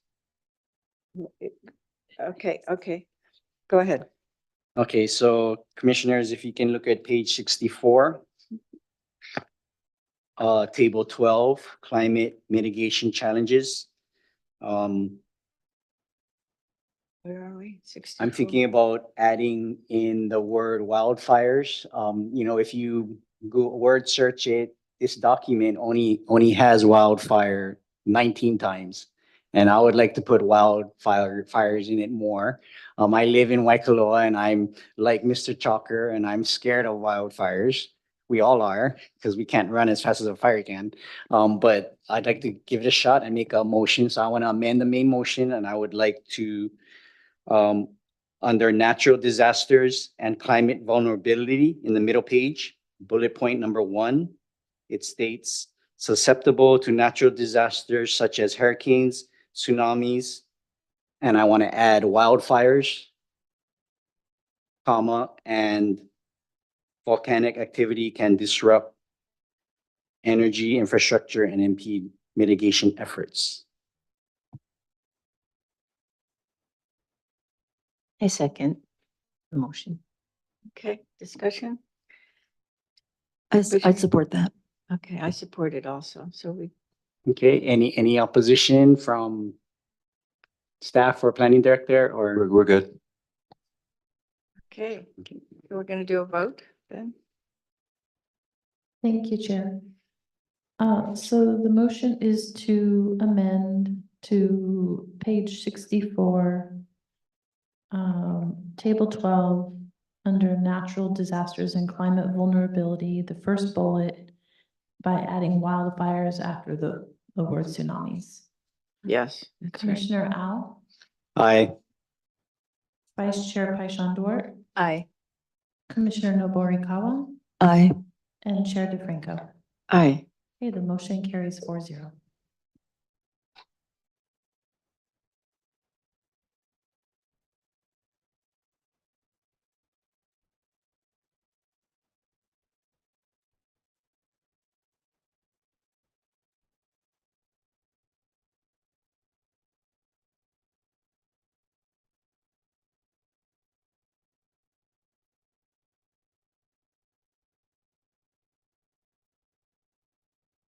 Madam Chair, I'd like to start another topic of conversation, renewable energy. A past governor for the state of Hawaii, Miss Linda Lingo, back in, I don't remember when she was governor, she signed a bill. I forgot the name of the bill, but at that time, we were the only state of Hawaii that was so aggressive to go 100% renewable energy by 2045. And we're creeping up to that date. And, you know, commissioners, think about it, you know, before all our meetings are in February, let's do something. Let's try and do something to strengthen the language in the general plan For renewable energy. for renewable energy. Somehow, I mean, it's already gonna, it's our one electricity utility company on this island is already on their way, but, you know, we want to help support them achieve their goal, because before we know it, 2045 will be around the corner. And I think we have an opportunity to help our community not be so resilient on oil. I actually don't look forward to it because electric cars are so expensive. But, you know, I think it'll just help everybody. It'll help our government agencies to look at how they can better implement the charging stations. You know, charging stations are expensive to put in, you know, but you know, if it can be put in the if we can kind of strengthen the language in the general plan. And where are you looking then? Well, I just want to put it in the thought in there. It's just to think about it. You know, we have another 4 or 5 meetings to come up with some kind of language, but it's just something that I would want to move forward with, and I would support anything that will strengthen renewable energy language in the GP. I'll support that. Commissioners, just to help, on page 144 of the draft, that begins the electricity and renewable energy section. And so I would encourage you to look there and see if there's language that you want to strengthen in that space. Thank you.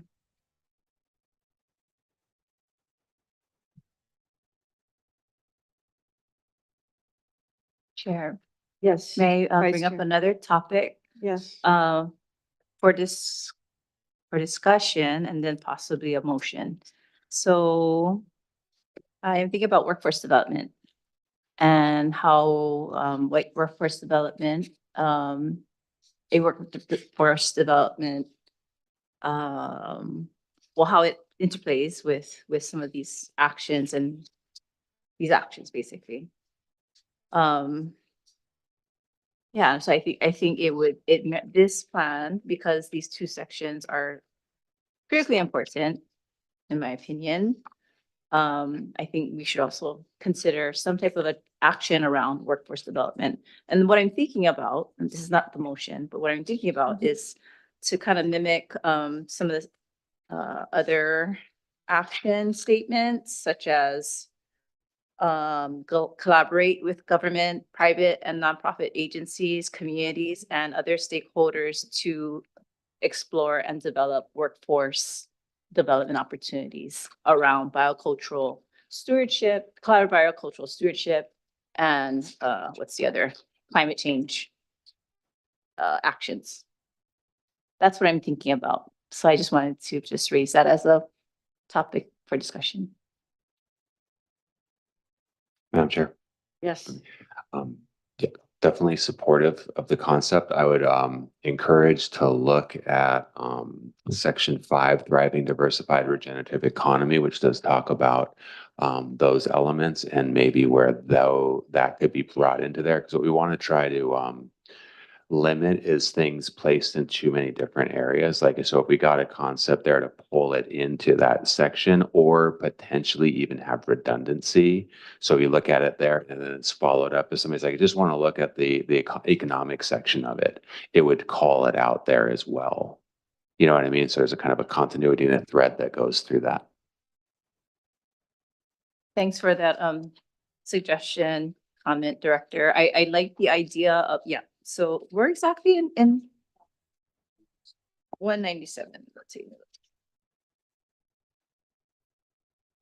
So I really like the idea of being intentional about saying it again and again in specific places.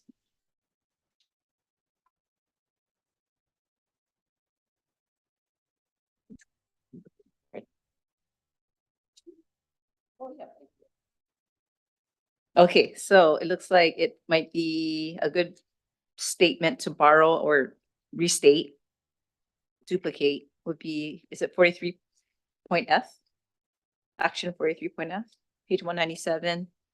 Develop and maintain partnerships with higher education system and other organizations to support education and workforce development opportunities. Say that in both sections. That's what I'm thinking about, is saying that in a section. I'm looking for your, where should we put that in? Yeah, I just want to kokua you that, and when we're looking at sustainability, we need to have our workforce be part of that process, and that's an opportunity for us. I think, Director Kern, what you were thinking about was putting that into this economic section so that we could have it all in one place, what we're talking about workforce development, but we would talk to it about the subject matter, perhaps. Yeah, it could be either, it could be that way or it could be both. I would recommend that it definitely lands in the economic section at a minimum, that ties to it, maybe through some breadcrumbs, as we like to call it, to take them there, or as an opportunity or something else that brings it together. But what I wouldn't want to do is have somebody look in that section and be like, it doesn't exist, when it exists in a different section. And we looked at trying to balance out the redundancies as well. So it's not overly repetitive, but it's repetitive enough in those core key areas. That's kind of the concept that we have. So you will see some redundancy, but we've tried to keep it to like that most important level in our view. But we like the idea a lot. Thank you. Thank you. I appreciate those comments. I am a big advocate for workforce development. It is, as you said, Director Kern, like part of the big outcome of hopefully a solid general plan is that we get to keep our keiki home. And so if we're not, yeah, and that's the reason why I really advocate this would be an area to say it again and again in key areas.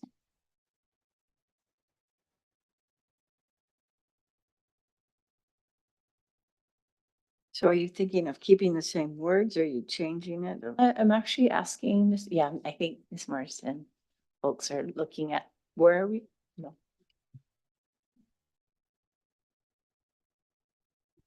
I defer to you guys and what your preference is, but I think I hear what you're saying and I think it's appropriate. It's just a matter of what language you want to use and where you want to put it.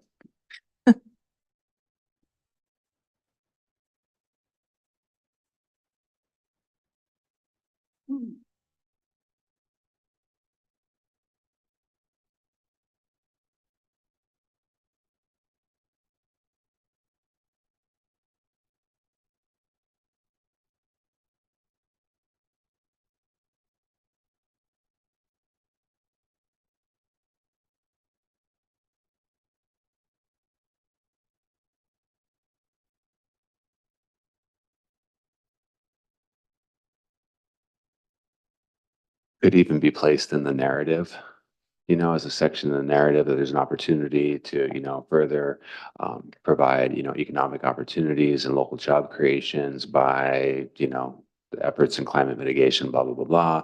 And then within the environment, or excuse me, economic section, we could even add an extra line in there that's very specific to that. That's just one idea.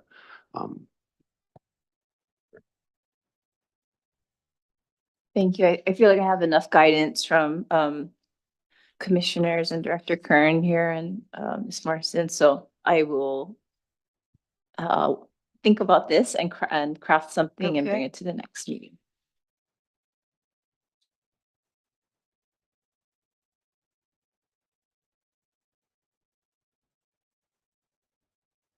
You want a 5-minute break? Yeah. Okay. We're just gonna, I was just gonna say, sorry, it could be a great spot in the opportunities table of climate, as an opportunity to address it. We're creating jobs by that, which then feeds into that next section. where is that? Where is that? The opportunities table is on page 66 of the climate mitigation section. So each section kind of has a theme of challenges and opportunities. And that's an area that could thread into other areas. So I was just thinking that maybe it's a separate opportunity, separate line within that table. And then that drives into the economic section.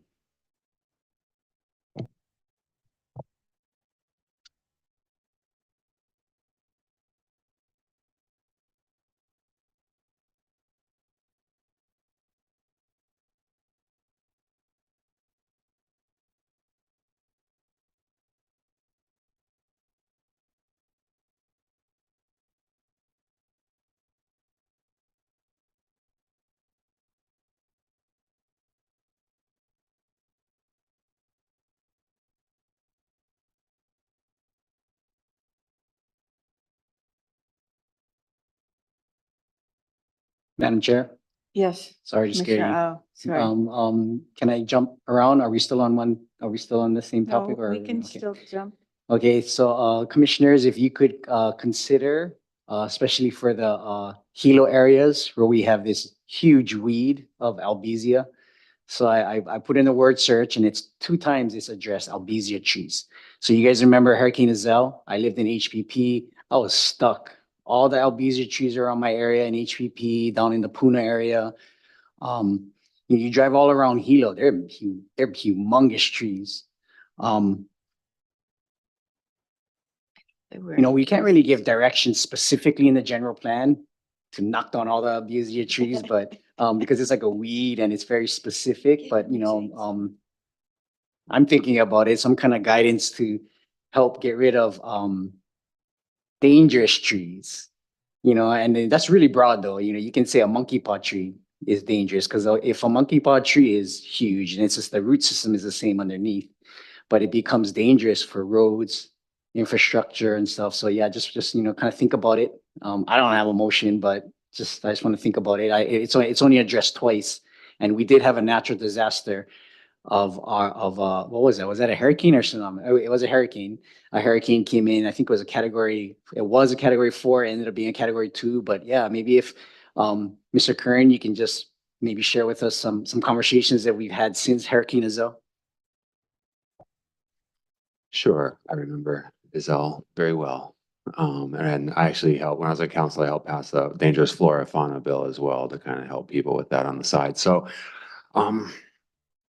I think there's something there. I'm wondering, I don't exactly know how it fits and the specificity of that, forcing it. I'm wondering if there's a challenge and opportunity in it. I can think about it, but I'm not exactly sure where that policy would fit to get the action that I know that we're looking for. Bethany might have an idea. I know we address invasive species throughout the plan, and part of that was control of that danger and maintenance of that issue. But I don't know that it's otherwise addressed in more general terms as like dangerous flora and fauna. I think it's all invasive species from what I'm seeing. So maybe it's another level of, we have the invasive species and then maybe it's dangerous flora or fauna, which would feed into Albesius, potentially. Because is the concept that you're looking for that the stakeholders, whether it be county, state, private citizens, eradicate Albesius to the best of their ability, especially in areas that could cause power outages or people to be stuck? So yeah, my rationale behind that is, for us landowners, or even if you're renting something and then your neighbor has this huge tree that's canopying over your house, and there's only so much legalities where you can make him cut the branches where your vertical set your line is. It's just things like that. Just something that we can help landowners. So when I was on county council, I actually passed the bill for dangerous flora and fauna that resides at the Department of Public Works. And there is a mechanism there that if you have a neighbor with a tree overhanging your parcel and you contact them, there's a process to go through that eventually the county can take it down and back charge that landowner for it. It's in law now. It just isn't utilized that often. I'm not sure if it's known, but yeah, we tackled that for that specific reason of these parcels that absentee owner, right? And the Albesia tree just grows huge and it's hundreds of feet over somebody's house. And so I would look into that law a bit more and maybe we can get it more known. Staying on the subject of landowners, here in Hawaii, we have a lot of landowners that don't live here and they don't know what's going on with their property. And I was dealing with a landowner in Hilo, maybe about 20 years ago that there's a tree overhanging and I'm worried that it's going to fall on my house, and they don't care. They don't respond back to me. So again, my rationale is just something that can protect me when I write a letter or try and find out who the owner is. But thank you for proposing that bill. And yeah, that's my rationale, is just to protect someone like myself and my family.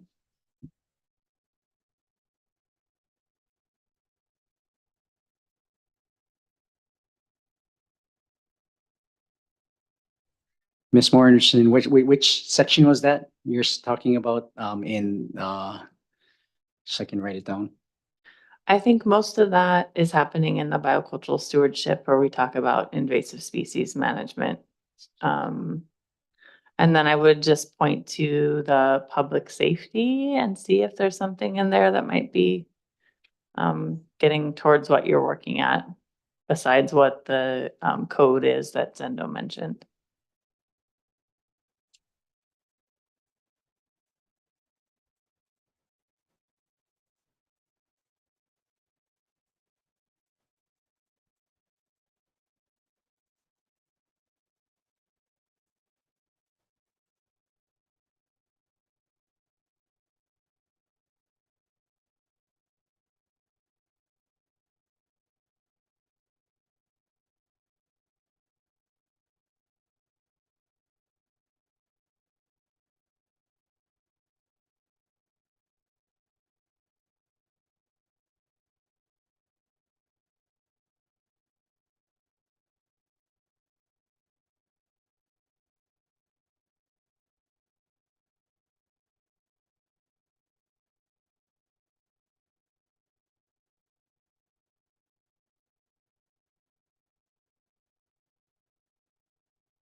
Madam Chair, I'd like to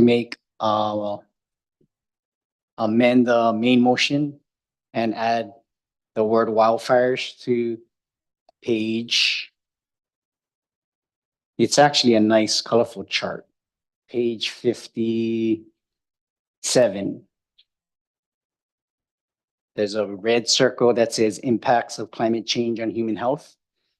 So I would like to make a motion to add on the left-hand side where it says drought, I would like to add water supply impacts and wildfire impacts, decreased air quality. Does Make the sense? point of question, is the bottom section in gray where it says wildfire and wildfire Oh, smoke? okay, yes, sorry. Okay, well, I'd like to retract my motion. I didn't read down. I can't see. I need my glasses. I don't have. I was a little smoky looking over there. It's hard to see. My wife tells me every day I have to go to.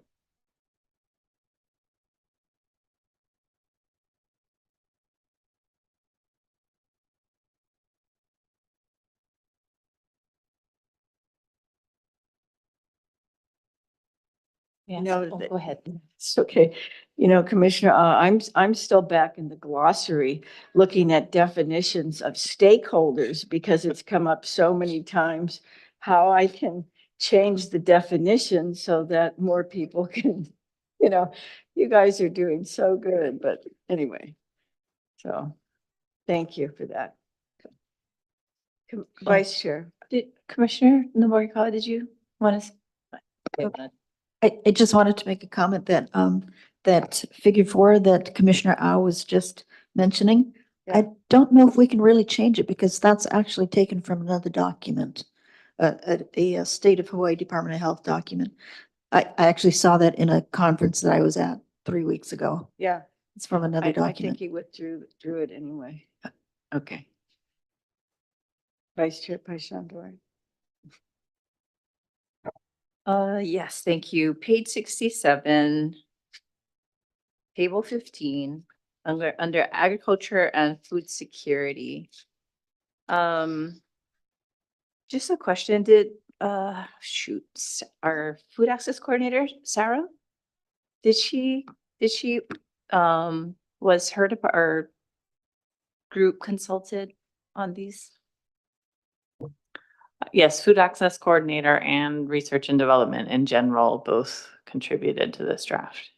Great, thank you.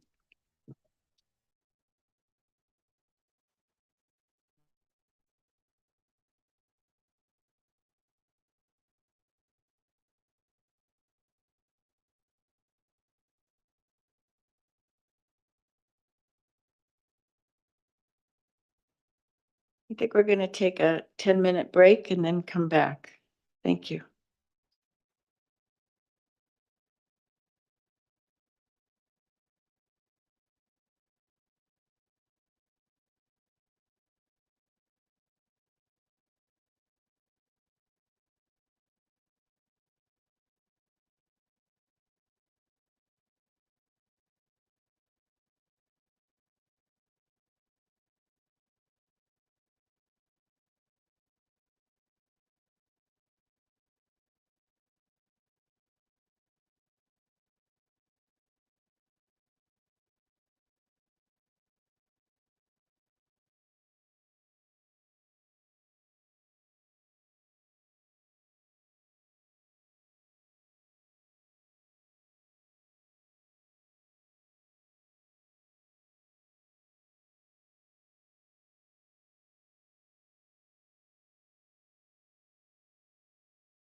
Okay, just ask everybody to settle down. We're just gonna focus for a few more minutes. Thank you. Call the meeting back to order. And I think, we're coming to the end. I just want to thank today before we continue again. But anyway, thank everybody for all their inspirations and all their commitments from the commissioners. Thank you so much, and to the director here. Thank you. I wanted to make an announcement, though. The meeting that was tentatively scheduled for Monday, December 16th was set aside, which was set aside as an extra meeting to catch up in the review of the draft plan, but we're making good progress in our review, so we're canceling this meeting. So I need to get a motion for continuance for today's meeting to Thursday, December 19th, 2024 at 5 o'clock. I move to continue our Leeward planning special meeting to December 19th, 2024 At 5 o'clock, at 5 p.m. 5 p.m. Second. Second. All in favor? Aye. Aye. Aye, okay. All right, so it is here at the West Hawaii Civic Center, the council chambers in Kona. Commissioners, let's see, it was moved. Okay, any discussion? Okay, we're done with that. Okay. So that's it. We have to move to adjourn then. So we need a motion to adjourn. Motion to adjourn. Seconded by Commissioner Au. Second. All in favor? Aye. Aye. Aye. Any opposed? None opposed. The ayes carry it. Again, thank you for everybody, all the people that came, all the input that we've received. We really appreciate it. We look forward to the continuance of continuing to brainstorm here and our commitment to the people of Hawaii. Thank you. And again, a special thanks to Director Kern. Thank you.